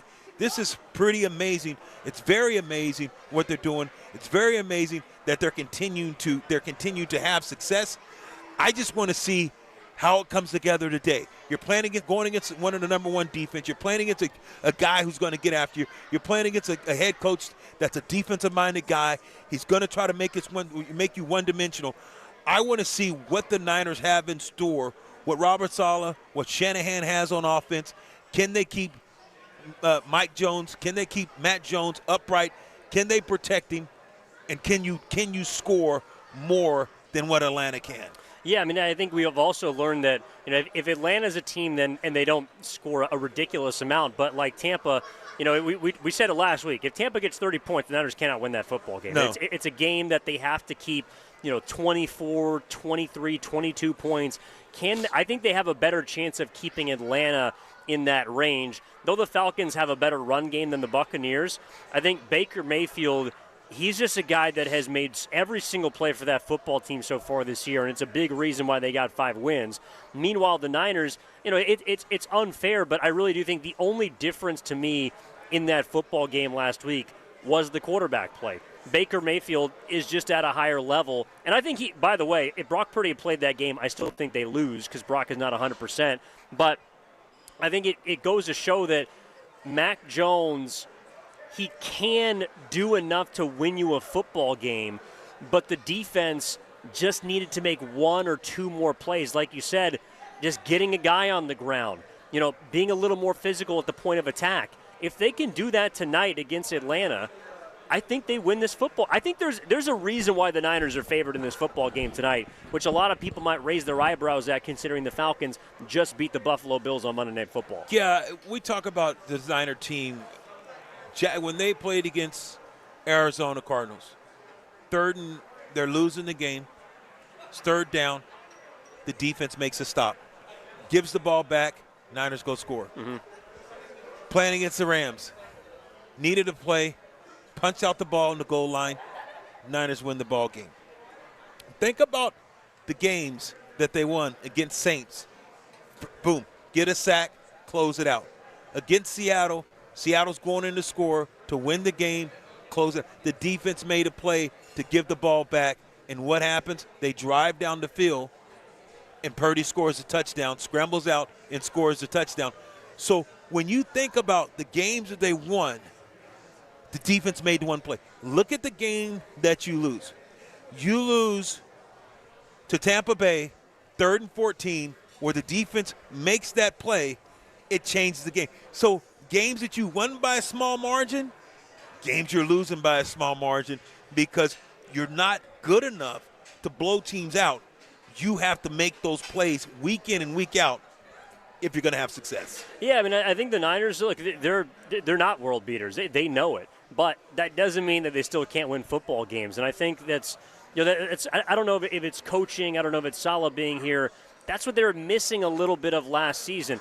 They were in a lot of those games. I mean, yes, down the stretch at the end of the season when guys were finally out, they got blown out last couple of weeks. But at home against Seattle, when Geno Smith takes it in with seconds left for that win, right, that was a game that could have gone your way. Right. Obviously, the Cardinals game we talked about quite a bit in Week 5 last year could have gone your way. This year, for whatever reason, they've found ways to make those winning plays, and I think that's the biggest difference between last year and this year's group. They got new faces. They're a lot younger, sure. I think they got more kind of up-and-coming talent, but this is a Niners team that I do believe if they're in a tight game, they have far more of my confidence than they did last year. Last year, I just did not believe in that team to be able to make a winning play. It didn't matter if it was Brock, if it was, if Kittle was out there. And Denver scored 30 in the 4th quarter. Yes, they did. Yes, they did. In the 4th quarter. How does that happen? They scored 30 they did not score for 3 quarters. I'm not going to lie. 20 minutes ago, I thought that game was over. Who didn't think it was over?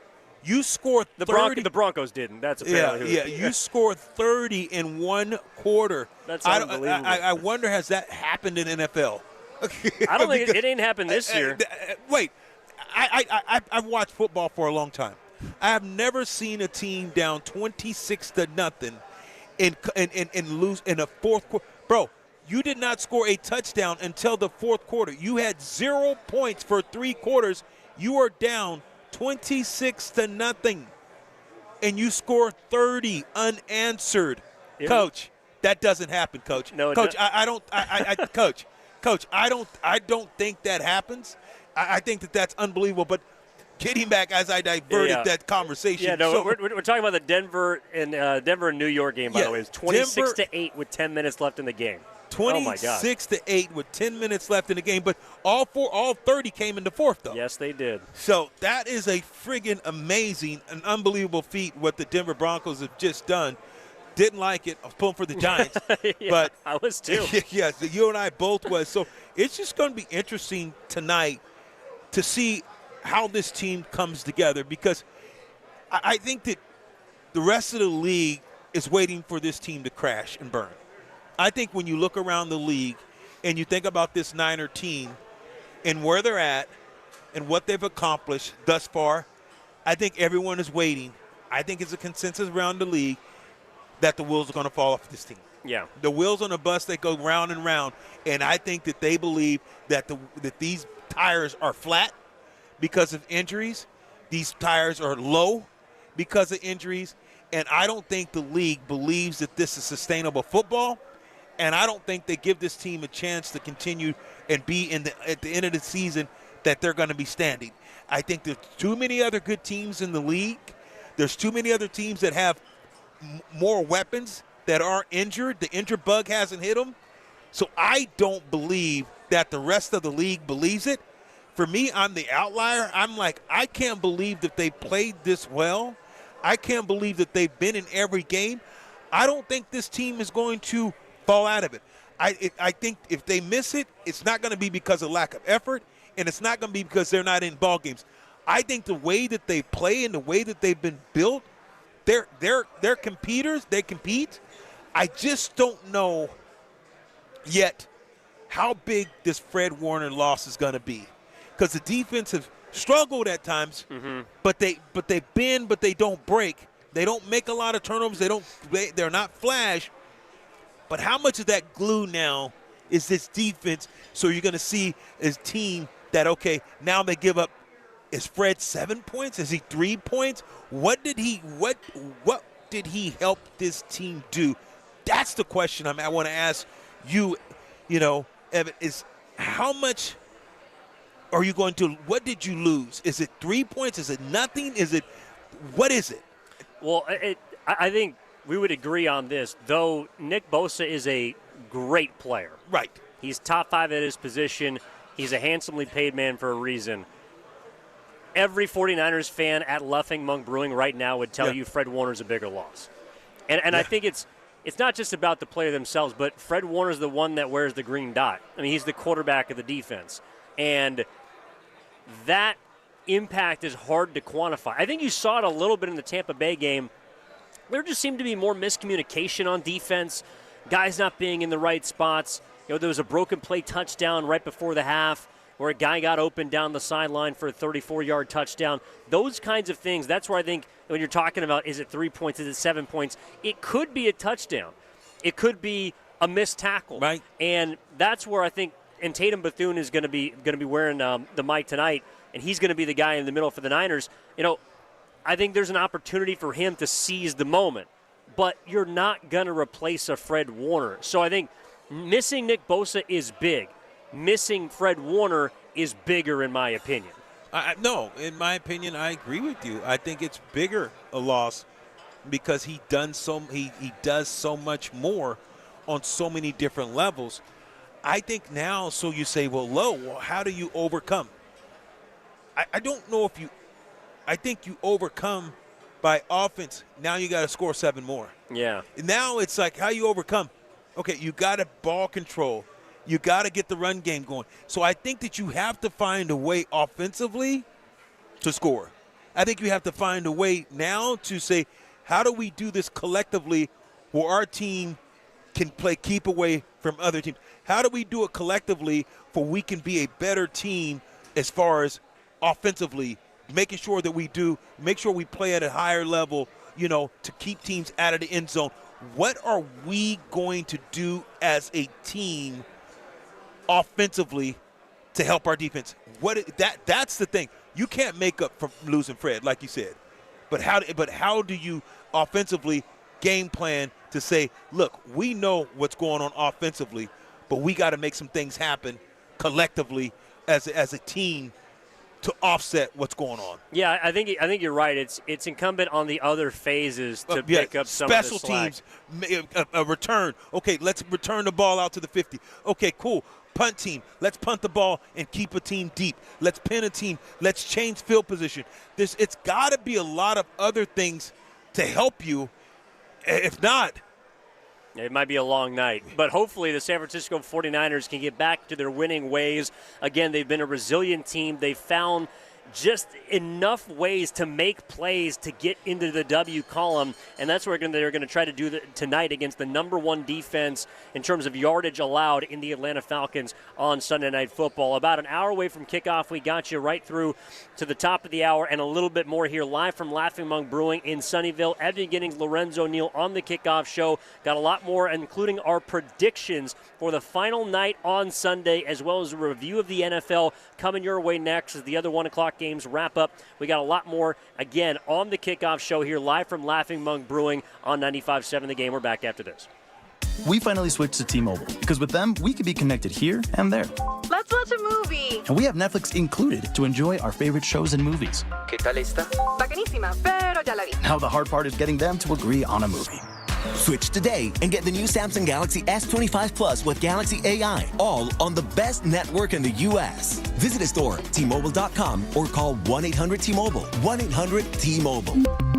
Best mobile network in the U.S. based on analysis by Ookla. Speed Test Intelligence Data 1H 2025. In San Diego, kids are standing up against big tobacco. We are here to discuss the urgent issue of vapes being sold near schools and other places where people gather. I was enticed, like so many others my age, and this is exactly how the tobacco market was trying to get me to react, and I was completely unaware. Today, over 100 California communities restrict tobacco sales near youth spaces, like schools and parks. Learn how these teens and other Californians are beating big tobacco at undo.org. Hey, Bay Area, slam dunk and save lives with Stanford Blood Center. Donate blood during October, and you'll be automatically entered to win tickets to the Golden State Warriors game on Christmas Day. Every time you donate, you could help up to 3 people, bringing strength and support to individuals and families when they need it most. This is our way of saying thank you for being a hero in your community. Visit StanfordBloodCenter.org to learn more and schedule your donation today. That's StanfordBloodCenter.org.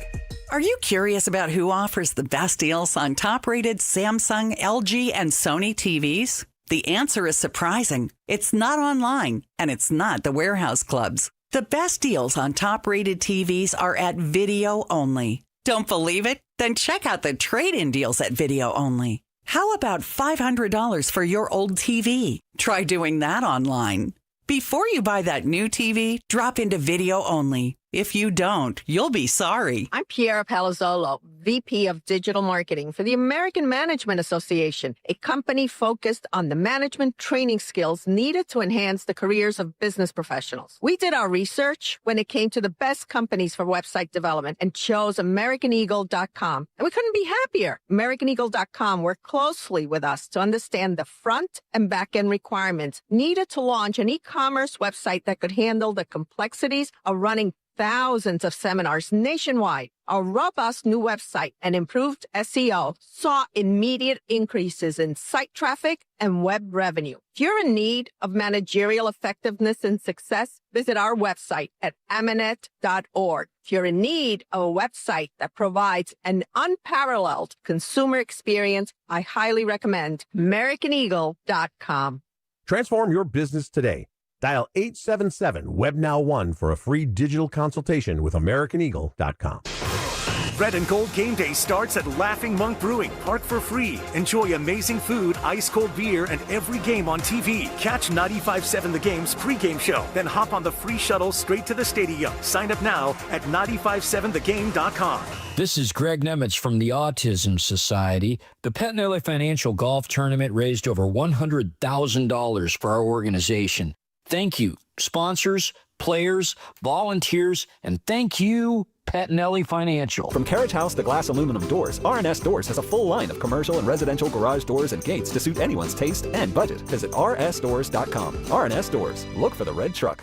Do you often worry you left the garage door open? With a LiftMaster garage door opener powered by MyQ, you'll never worry again. You can control, secure, and monitor your garage from your smartphone anytime, from anywhere through the MyQ app. As an authorized LiftMaster dealer, Ace's Garage Door Repair and Installation has smart openers designed for your needs, including belt drive motors for ultra-quiet operation, integrated camera for live video, streaming, and battery backup to let you in when the power is out. Trust Ace's Garage Door Repair and Installation for top-notch service and unbeatable reliability. Whether you need a quick fix, a complete replacement, or a brand new installation for your garage door or garage door opener, our skilled technicians are here to get the job done right. With competitive prices, a commitment to quality, and diamond certification, Aces has you covered. Call today at 855-588-2237 or visit acegd.com. That's acegd.com. Ace's Garage Door Repair and Installation, where your garage door is our priority.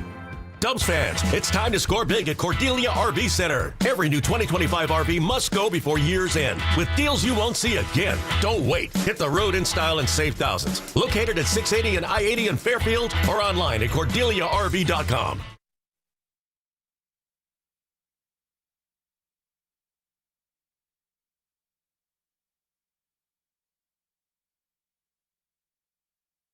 Now back to the Kickoff Show on 95.7 The Game. We know the good times are flowing around here at Laughing Monk Brewing. We got some impassioned 49ers fans that we were chopping it up with during the break, and he had you shook. Which one?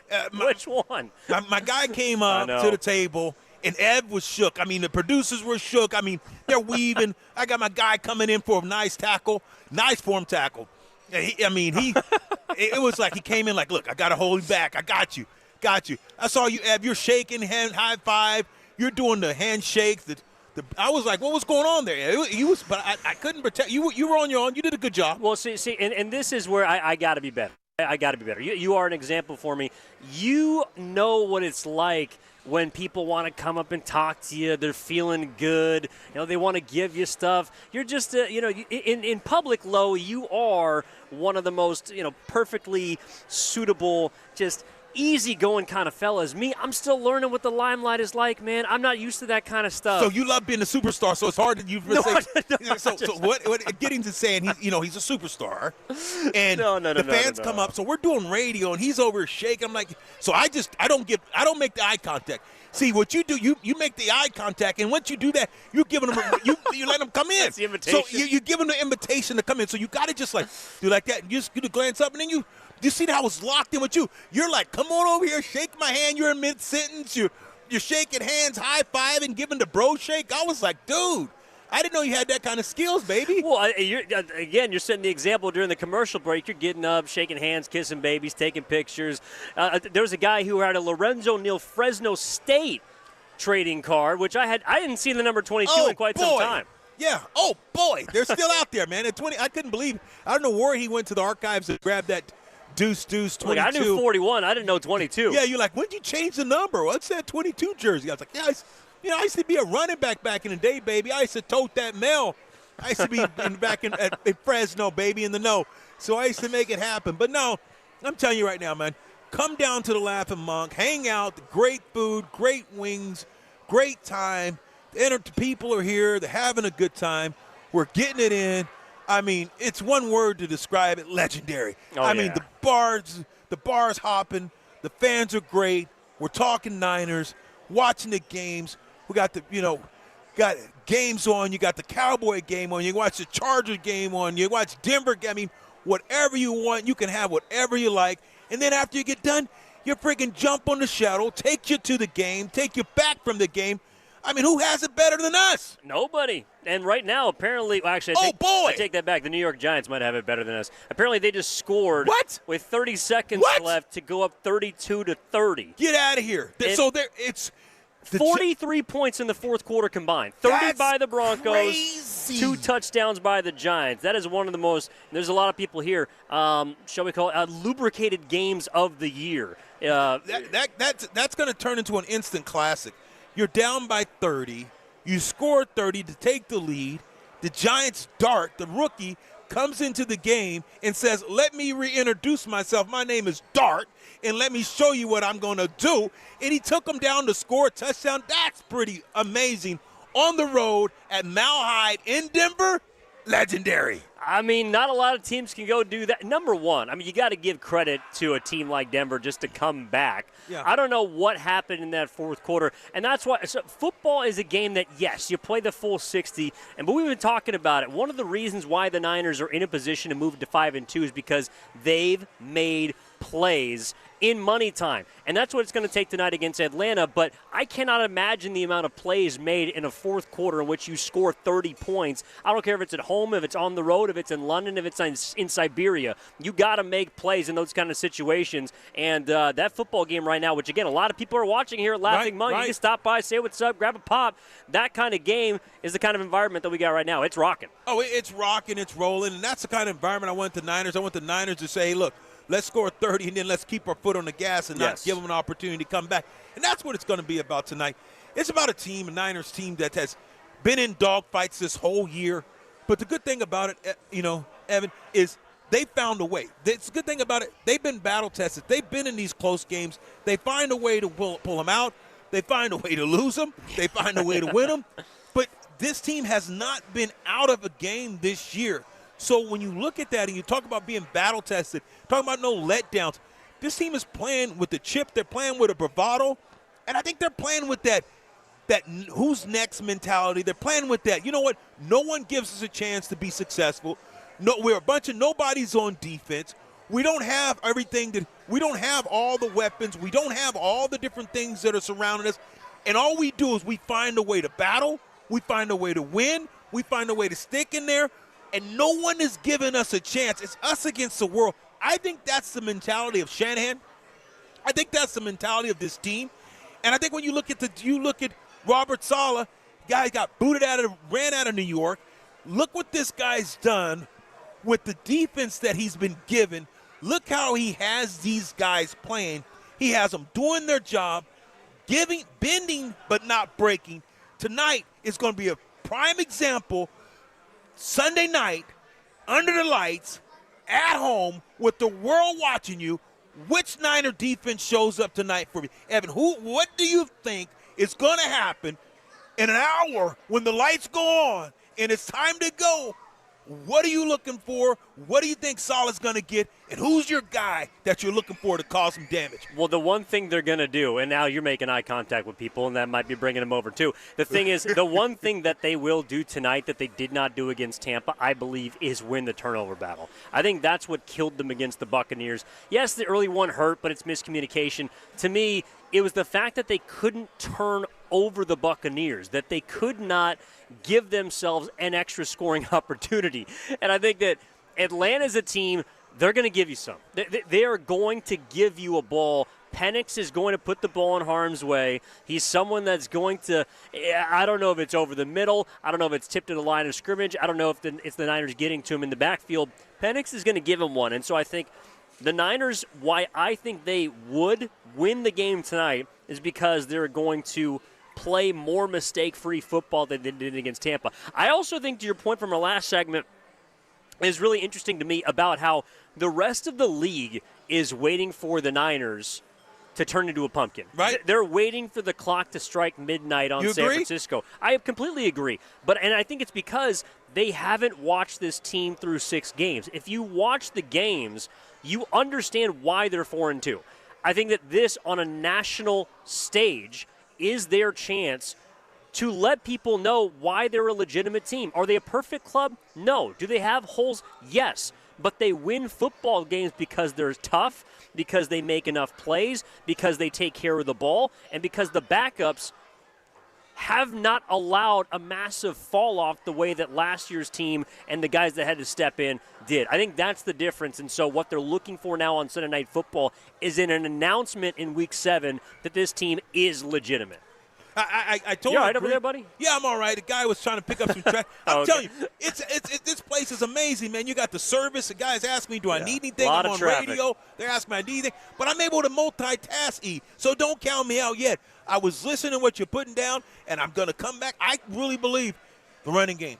I know that no one's watched. To what you're saying on a national stage, not enough people have seen this Niner team. I think they should have seen something 2 weeks ago. I disagree with you there because everyone got to see what this team did against the Rams. Everyone got to see this team stand up and when it counted most, find a way to get the ball out there, strip the ball. And everyone saw on fourth down when you got a coach that's 3 years removed from the Super Bowl, decides to go for it on fourth down, and you had a swarm of Niners go tackle that guy, led by old Freddie, who's not here tonight. But it's going to be interesting to see how this Niner team performs. And I'm going to tell you right now, it's long overdue. I'm predicting it tonight that the Niners have well over 100 yards rushing tonight against a fierce defense, pretty good against the run. I think Christian McCaffrey tonight, I love him. I love what white chocolate does. This guy, if he's even, he's leaving. If you see the back of 2-3, it's too late. And I can say that. That's what I love it. I love that I can tell you about it because I think when you watch McCaffrey, he has that it factor. I was on the show. You saw 2-3 weeks ago. You saw me and Edelman sit there and talk about it. And we talked about different things, and we talk about it as a sign of endearment. So quit looking. I dare you look at me like that. Edelman said he used to love when the brothers say, man, you got that swag. Edelman said that. You heard it. You love the show. So I look at McCaffrey tonight. Here's a night. It's Sunday night. The world's watching. I think this guy is going to ball out. I think the Bijan, I think did you have Robinson? You made a trade for a back. I think you're going to have the backups play well. I want to see this running game get going, and I really believe that you can't keep lightning in the bottle for 7, 8, 9 weeks.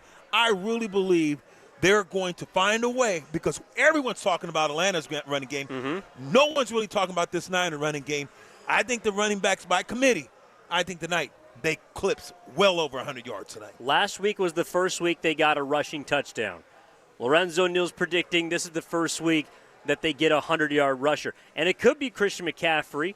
I think it's got – so this would be my question, though, because we know that Bijan Robinson is probably the best running back in football. Over the last couple of years, I think Christian McCaffrey, with his body of work, really since he got to this team in 2022, has been considered the best, if not second, 1A, the best running back in football. You think he can outplay Robinson tonight? I think so for a couple reasons. I think everyone's talking about Robinson. I think everyone's saying, oh, Robinson. Everyone's looking. He's like, oh, tonight is a big night. This team is giving up a lot of yards in the rushing game.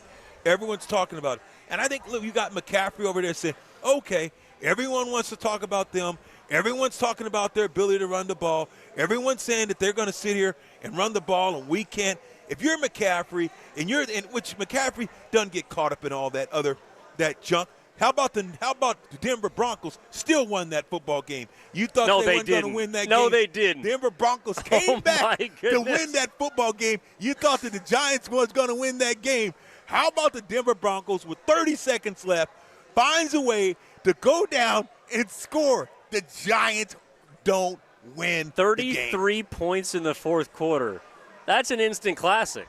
That is an instant classic. And, wow. And as much as we were excited about the Sunday Night Football game tonight, well, you know what? Hopefully it doesn't take a team scoring 33 points in the fourth quarter at Levi's Stadium for them to win the game. If Mac Jones does it, I would be utterly amazed. I have never heard of a team scoring 33 in the fourth. All of their points. It wasn't like they got a field goal early, a touchdown early. No. They scored all 33 points in the fourth quarter to win that game.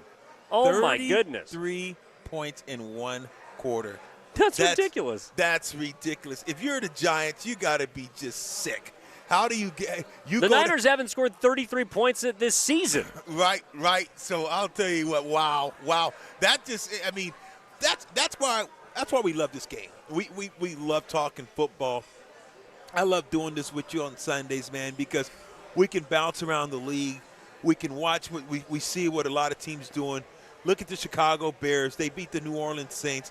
Everyone thought the Chicago Bears were going to be just a layup team. A team can just lay to the passer. Look at what a coach comes in there, gets the quarterback under control. Another team that everyone said, hey, they're done. I thought they were done. The Kansas City Chiefs motorboated the Rams. I mean, the Raiders today just annihilated them 31 to goose egg. When you go and you look at the way that the league is, the National Football League, and watching how much parity, the ups and downs, and watching the ebb and flows of football games, That's why every play counts. That's why everything matters. It's just going to be interesting to see which team makes the least amount of mistakes and who's going to have the least amount of turnovers. That is going to determine the outcome of this game today. Who wins the turnover battle? I agree. And look, right now the Niners are in the mix. There are 8 teams in the NFC that now have 4 or more wins. You know, you look at both conferences. At the AFC, at the beginning of the year, maybe Denver's for some teams that kind of had them as a sleeper in the AFC West would have them towards the top. But the Colts and the Patriots are atop the AFC right now. In the NFC at 5-1, the Tampa Bay Buccaneers at 4-1-1. The Green Bay Packers followed by the Eagles, the Rams, and the Niners are right there. If they win tonight, they remain third in the NFC. And that's a place that, again, I know San Francisco is a name that's synonymous with winning, but after what happened last year, what they've already gone through this season with the injuries, they lose Fred Warner last week. Nick Bosa's already out for the season. You've had your backup quarterback playing now for 4 games. I'm sorry. You could not get me to bet that the Niners would be 5-2 after 7 weeks. They might not win the game tonight, obviously, but even with what they've done so far, it's pretty freaking amazing that we're sitting here talking at Laughing Monk in Sunnyvale about a football team that, despite all the things, all the red marks and lines through players on their roster throughout this year, that they're still in a position to potentially, with one win, be right there in the top 3 in the NFC. It really is. It's started being amazing. I mean, you look at this team and you look at, you look around the league and you think about all the teams that have great quarterbacks and quarterbacks that are up for the MVP, and you think about teams that have all their receivers, all the things that are going around. And to see the 49ers, you look up and you say this team's 4-2 and could very well be 6-0. You have to scratch your head and take some pause and say, is this team for real? I know, Tampa Bay, everyone talks about how for real they are and what Baker's been able to do and how Baker Mayfield's been able to win ball games with his 4th and 5th string receivers. Hey, the Niners are playing with 3rd and 4th receivers, playing with 3rd and 4th tight ends. They're playing with their 2nd and 3rd quarterback. So think about what they have been able to accomplish. I get that I get that you're saying, okay, other teams are doing great, but look what the Niners are doing with less. They are playing great football. They're playing great complementary football. They're bending, but they're not breaking. They're in the thick of things. And tonight needs to be a statement game. Tonight is a game that you find a way. Tonight, if you win this game tonight, I'm telling you, you pretty much I think that tonight you win this game tonight, it'd be hard-pressed to say the Niners aren't making the playoffs. Because you're playing against an Atlanta team that's good. You're playing against an Atlanta team that just beat Buffalo. You're playing against a team that's just coming off a big-time win, playing against a team with a big-time running back. You find a way to win tonight. And without your emotional captain and leader and your glue of your defense, and you're going to play a team that wants to run the ball, pound the ball, and you find a way to win this game tonight, you know the hope, the refound hope, the reinsurgent of this team, do you know what it will do for them emotionally? It can be an unbelievable win tonight. I think that this could be a springboard game for the Niners. And I think to your point, like this is – I don't know where the Niners can go as far as their ceiling.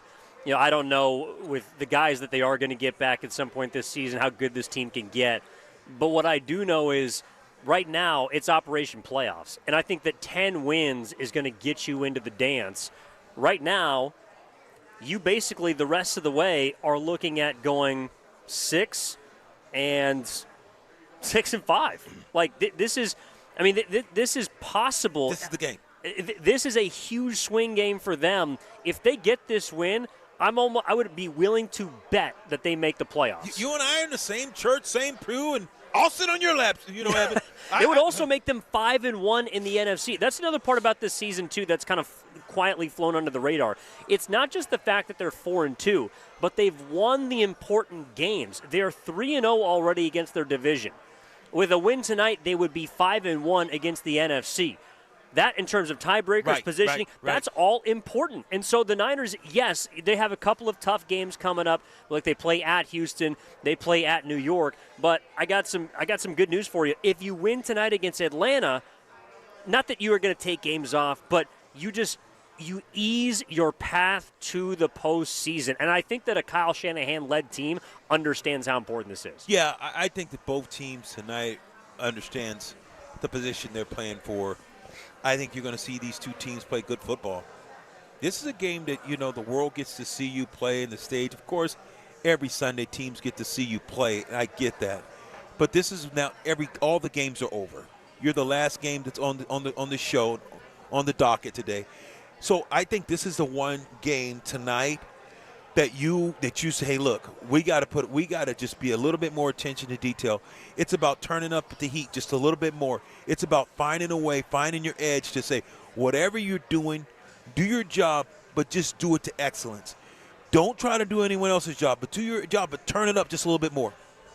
Attention to detail.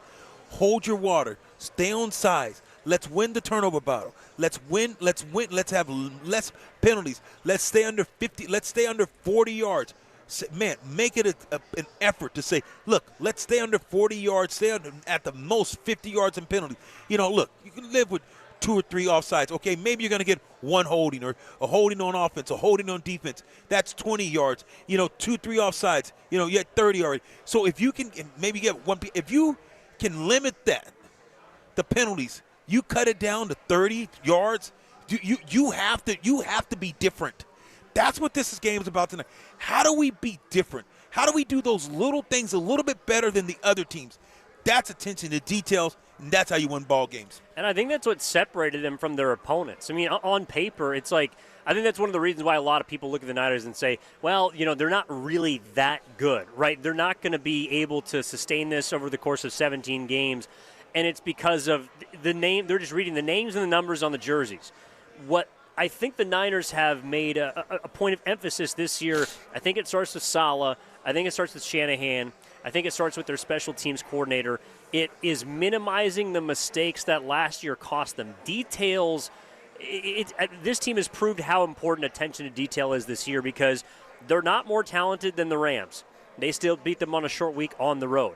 This is a team that, on paper, is probably not more talented than the Falcons.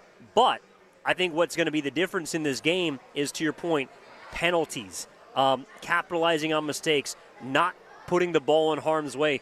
Doing the little things is what I think I've loved about watching this Niners football team this year because they prove that if you take care of your own, if you do your job, if you are process-driven, that at the end, you're going to be at the goal line slightly ahead of your opponent. There's going to be more points on the board. I think that bringing in Saleh has instilled more of a toughness on that side of the football. They're a much younger team there that is going to have some inconsistent play, but overall has been getting better each week.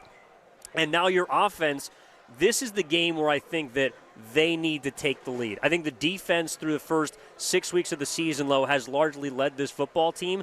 It's now the offense's turn to bear a bit more of the weight. Is that fair to Mac Jones?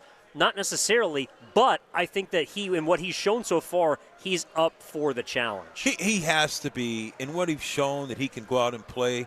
He can play under adverse events. He can play when the chips are stacked against him. The guy can get it done. He's going to have to go out and deliver tonight. He understands the importance. He understands the stage is going to be huge this evening. I mean, you're playing against an Atlanta team that's got a lot of momentum. They just beat the Buffalo Bills. You made Josh Allen look human. You made him turn into just a regular. He wasn't Superman without the cape. So you're playing against a team that can get after you. They're a team that wants to put pressure on the quarterback. They want to come after you and get you off your spot. They want to get ahead on the sticks. How are you going to go out and play this game tonight? How are you going to be a little bit better? And I think, like you talked about with Mac Jones has shown leadership. He has a bravado. You watch him in the huddle. You watch the way that he orchestrates the offense. He can handle it, and he can handle this pressure. I want to see what Bourne continues to pick up where he left off. I want to see if other guys, you got Kittle now. Is this going to help the run game? Because now he can act like he's blocking and slip up and, he's quick. He's going to put more pressure. Are you going to see Kittle get this offense? How much better is this offense going to be?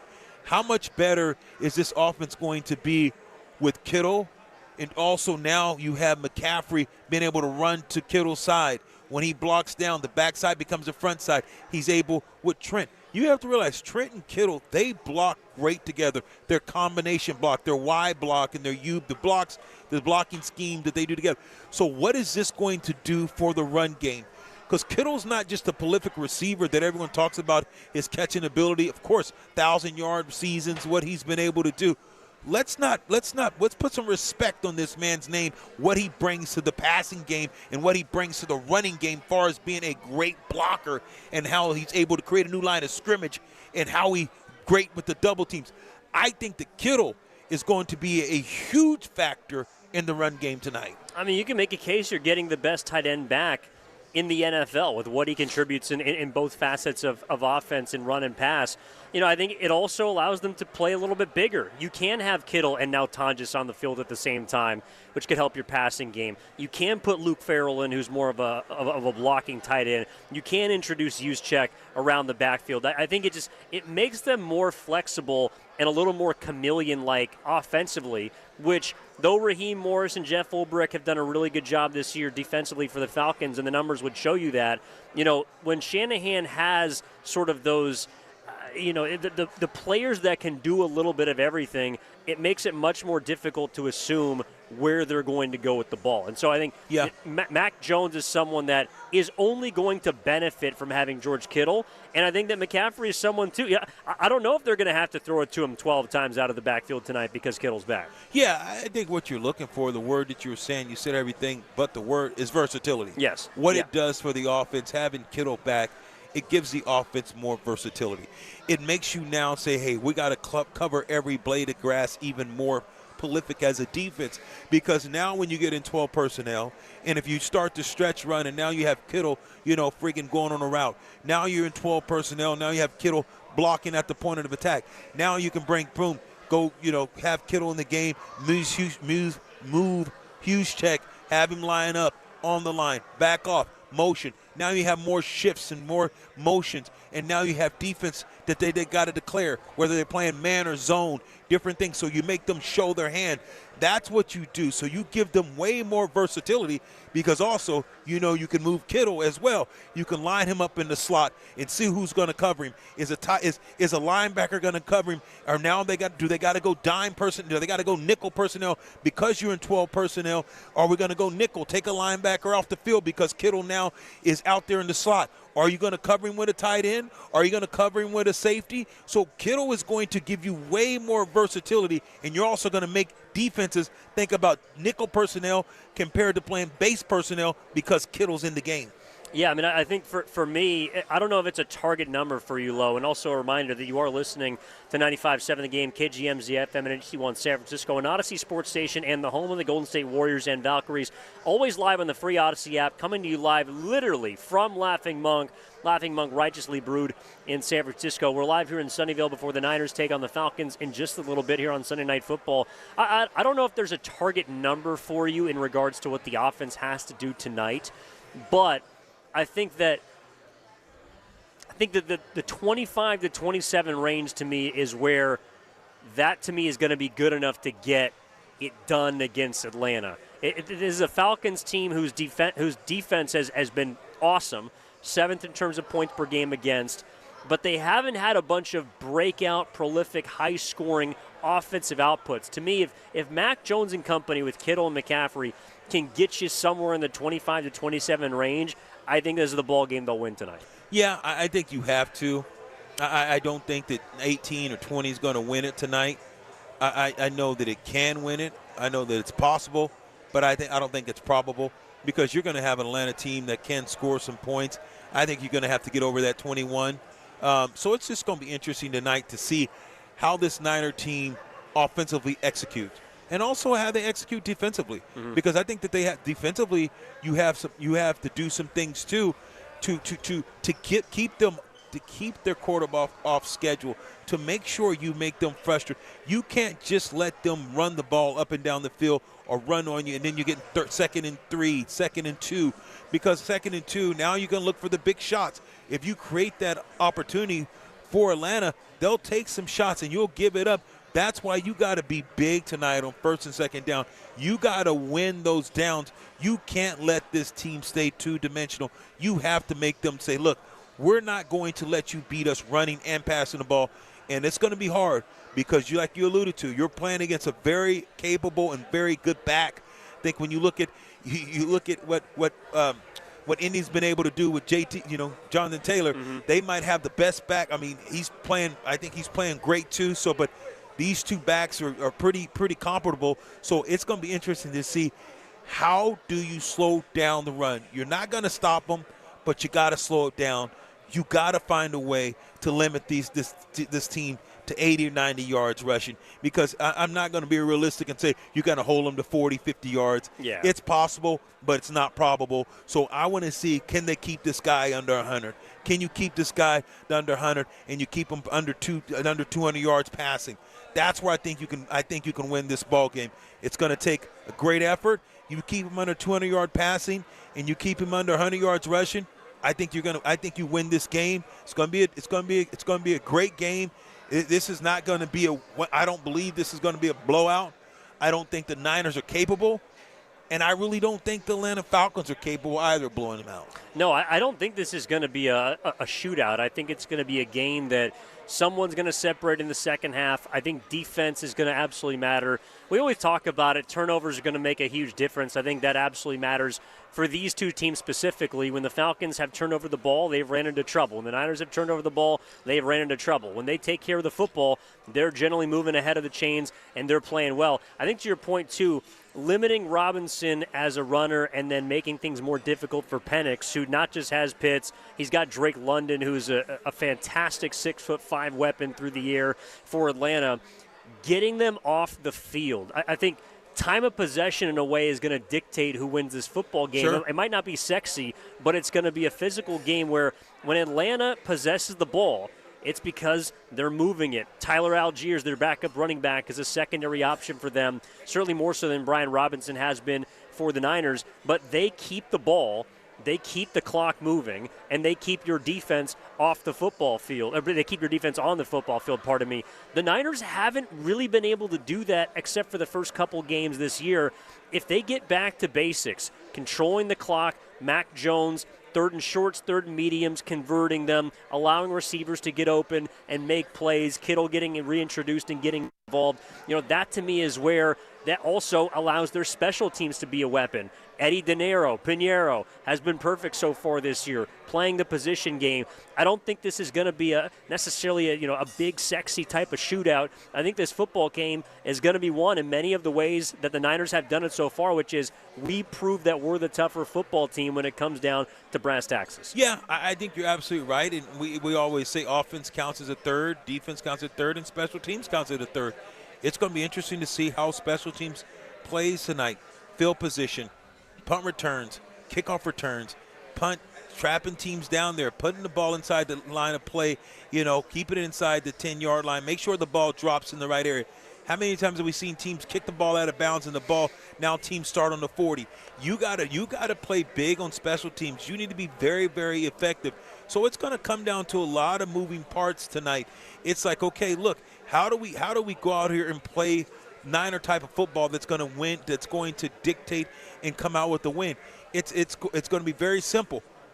Win the line of scrimmage, win in the trenches, make sure that you don't have a bunch of self-inflicted wounds, these penalties. You have to limit the amount of penalties, offensively, defensively, and you have to play like your hair's on fire. This team has to come out and play like its hair is on fire, play from in front, go out and start the game fast. Don't wait. Don't play from behind to let them say, hey, look, we can pin their ears back, because the offensive line struggles if you just say we're going to drop back and have to throw the ball 50, 60 times a game. Can you still win ball games like that? Absolutely. But that's not the formula for the Niners to win ball games like that. The formula for the Niners to win ball games, is to be able to run the ball, great play action, be able to protect. If this team can have success running the ball, this team, it will be an easier win. It will be an easier way to win when they're able to run the ball, and it's going to save the defense, and it also will save, the wear and tear on the defense. So I just want to see how they start this game, see how, what Kittle, how they try to get Kittle involved. Do they get him involved early? What's going to be, what is going to be, the keys? It doesn't change. Time of possession, of course, winning the turnover battles, that doesn't change. That's always going to be, okay, you win the turnover battle. Can you still win without turning the ball over? Yes, you can, but you hinder your chances. Can you win without not having a 100-yard rusher? Yes, you can, but it hinders your chances. How do you have success? You can't go out there and go ahead and have a bunch of penalties. You can't go out there and let this team dictate pace.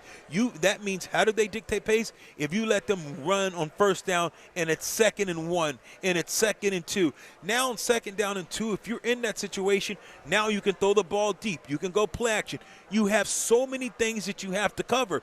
It's hard for the defense to be right. On 2nd down and 2, you can't go 9 guys in the box to try to stop the run. Because you do, now you got man-to-man coverage and you giving up a big play down the field. So you're 2nd and 2. You can't sit back and say, we got to play cover 2 because they can kill you off the slant. You can't sit back if it's 2nd and 2 and play zone because, boom, you just catch the ball and throw it because he only needs 2 yards. You can't play certain things at 2nd and 2 because now you still have 3rd, 4th.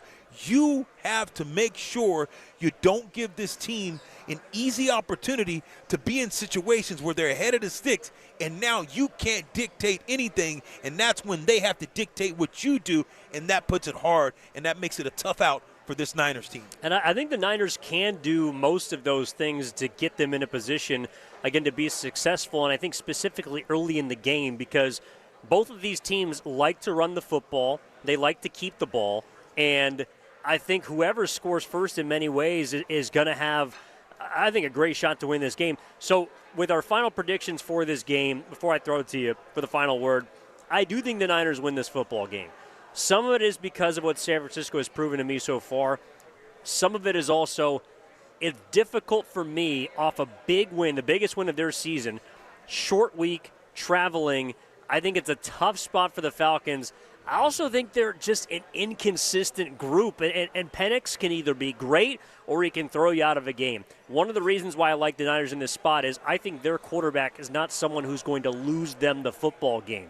Penix is someone who can lose you a game. So I'll go tonight, the Niners. I think they'll win, I'll say 28-24. I think they score close to 30, maybe don't break it, but they do enough and get enough points to put Atlanta away. So I like the Niners to be 5-2 at the end of Sunday Night Football. Yeah, I think that this is a game tonight where you see the run game gets going, and I think that you keep the ball, you limit Penix, and I don't see it necessarily 28. I think this game is, 23-20, 23-21. I think it's a 3-point game either way, a 2 or 3 point game. Mm-hmm. And I think the first team, whatever team gets to 21 first, I think wins this game. Because it's going to be a low scoring. I think you're going to see the Niners bend. They play that bend but don't break. But I don't want to see a shootout because I think Atlanta wins a shootout. I don't want to see 28 or 30 or 30. You have to play complementary football tonight, hold teams out, make them in the red zone. You got to bow your neck. The red zone is going to be big tonight. How do you play in the red zone? How do you control the red zone? Give up the threes. You can't give up the sevens. You can't let this team 3. That is it. You can't give up more than 2 touchdowns. If you, I think, hey, look, you can do that. That is not too. You just give up 14, and then, okay, if they kick some field goals, that's fine. You can't lose the red zone. You got to turn teams away from the red zone. You got to make them try 3s. You can't let them get 7s. Oh, we're going to find out what happens tonight. Coming up, Sunday Night Football between the Niners and the Falcons. We'll send things off to Fox Sports Radio, but keep it locked right here after the game on 95.7 The Game for Overtime with Mark Graney and Sterling Bennett. They'll be taking your calls, all the reaction to a late-night affair between the Niners and the Falcons. The 49ers trying to move on to 5-2 and deliver a blow to Atlanta here at Levi's Stadium. So big thank you to everyone at Laughing Monk Brewing. We'll be back here on November 9th for their next home game against the LA Rams. Rams. Evan Giddings, Lorenzo Neal live 2 hours before every single Niners game here on the Kickoff Show on 95.7 The Game. So again, thank you to all the staff here at Laughing Monk Brewing, everybody who stopped by, said what's up, everybody who has listened to the show, watched the show, a big appreciation from us to you. So for my broadcast partner, Lorenzo Neal, Evan Giddings signing off live from Sunnyvale. Go Niners. We'll talk to you next time on the Kickoff Show on 95.7 The Game. Comcast Business can help turn your small business into a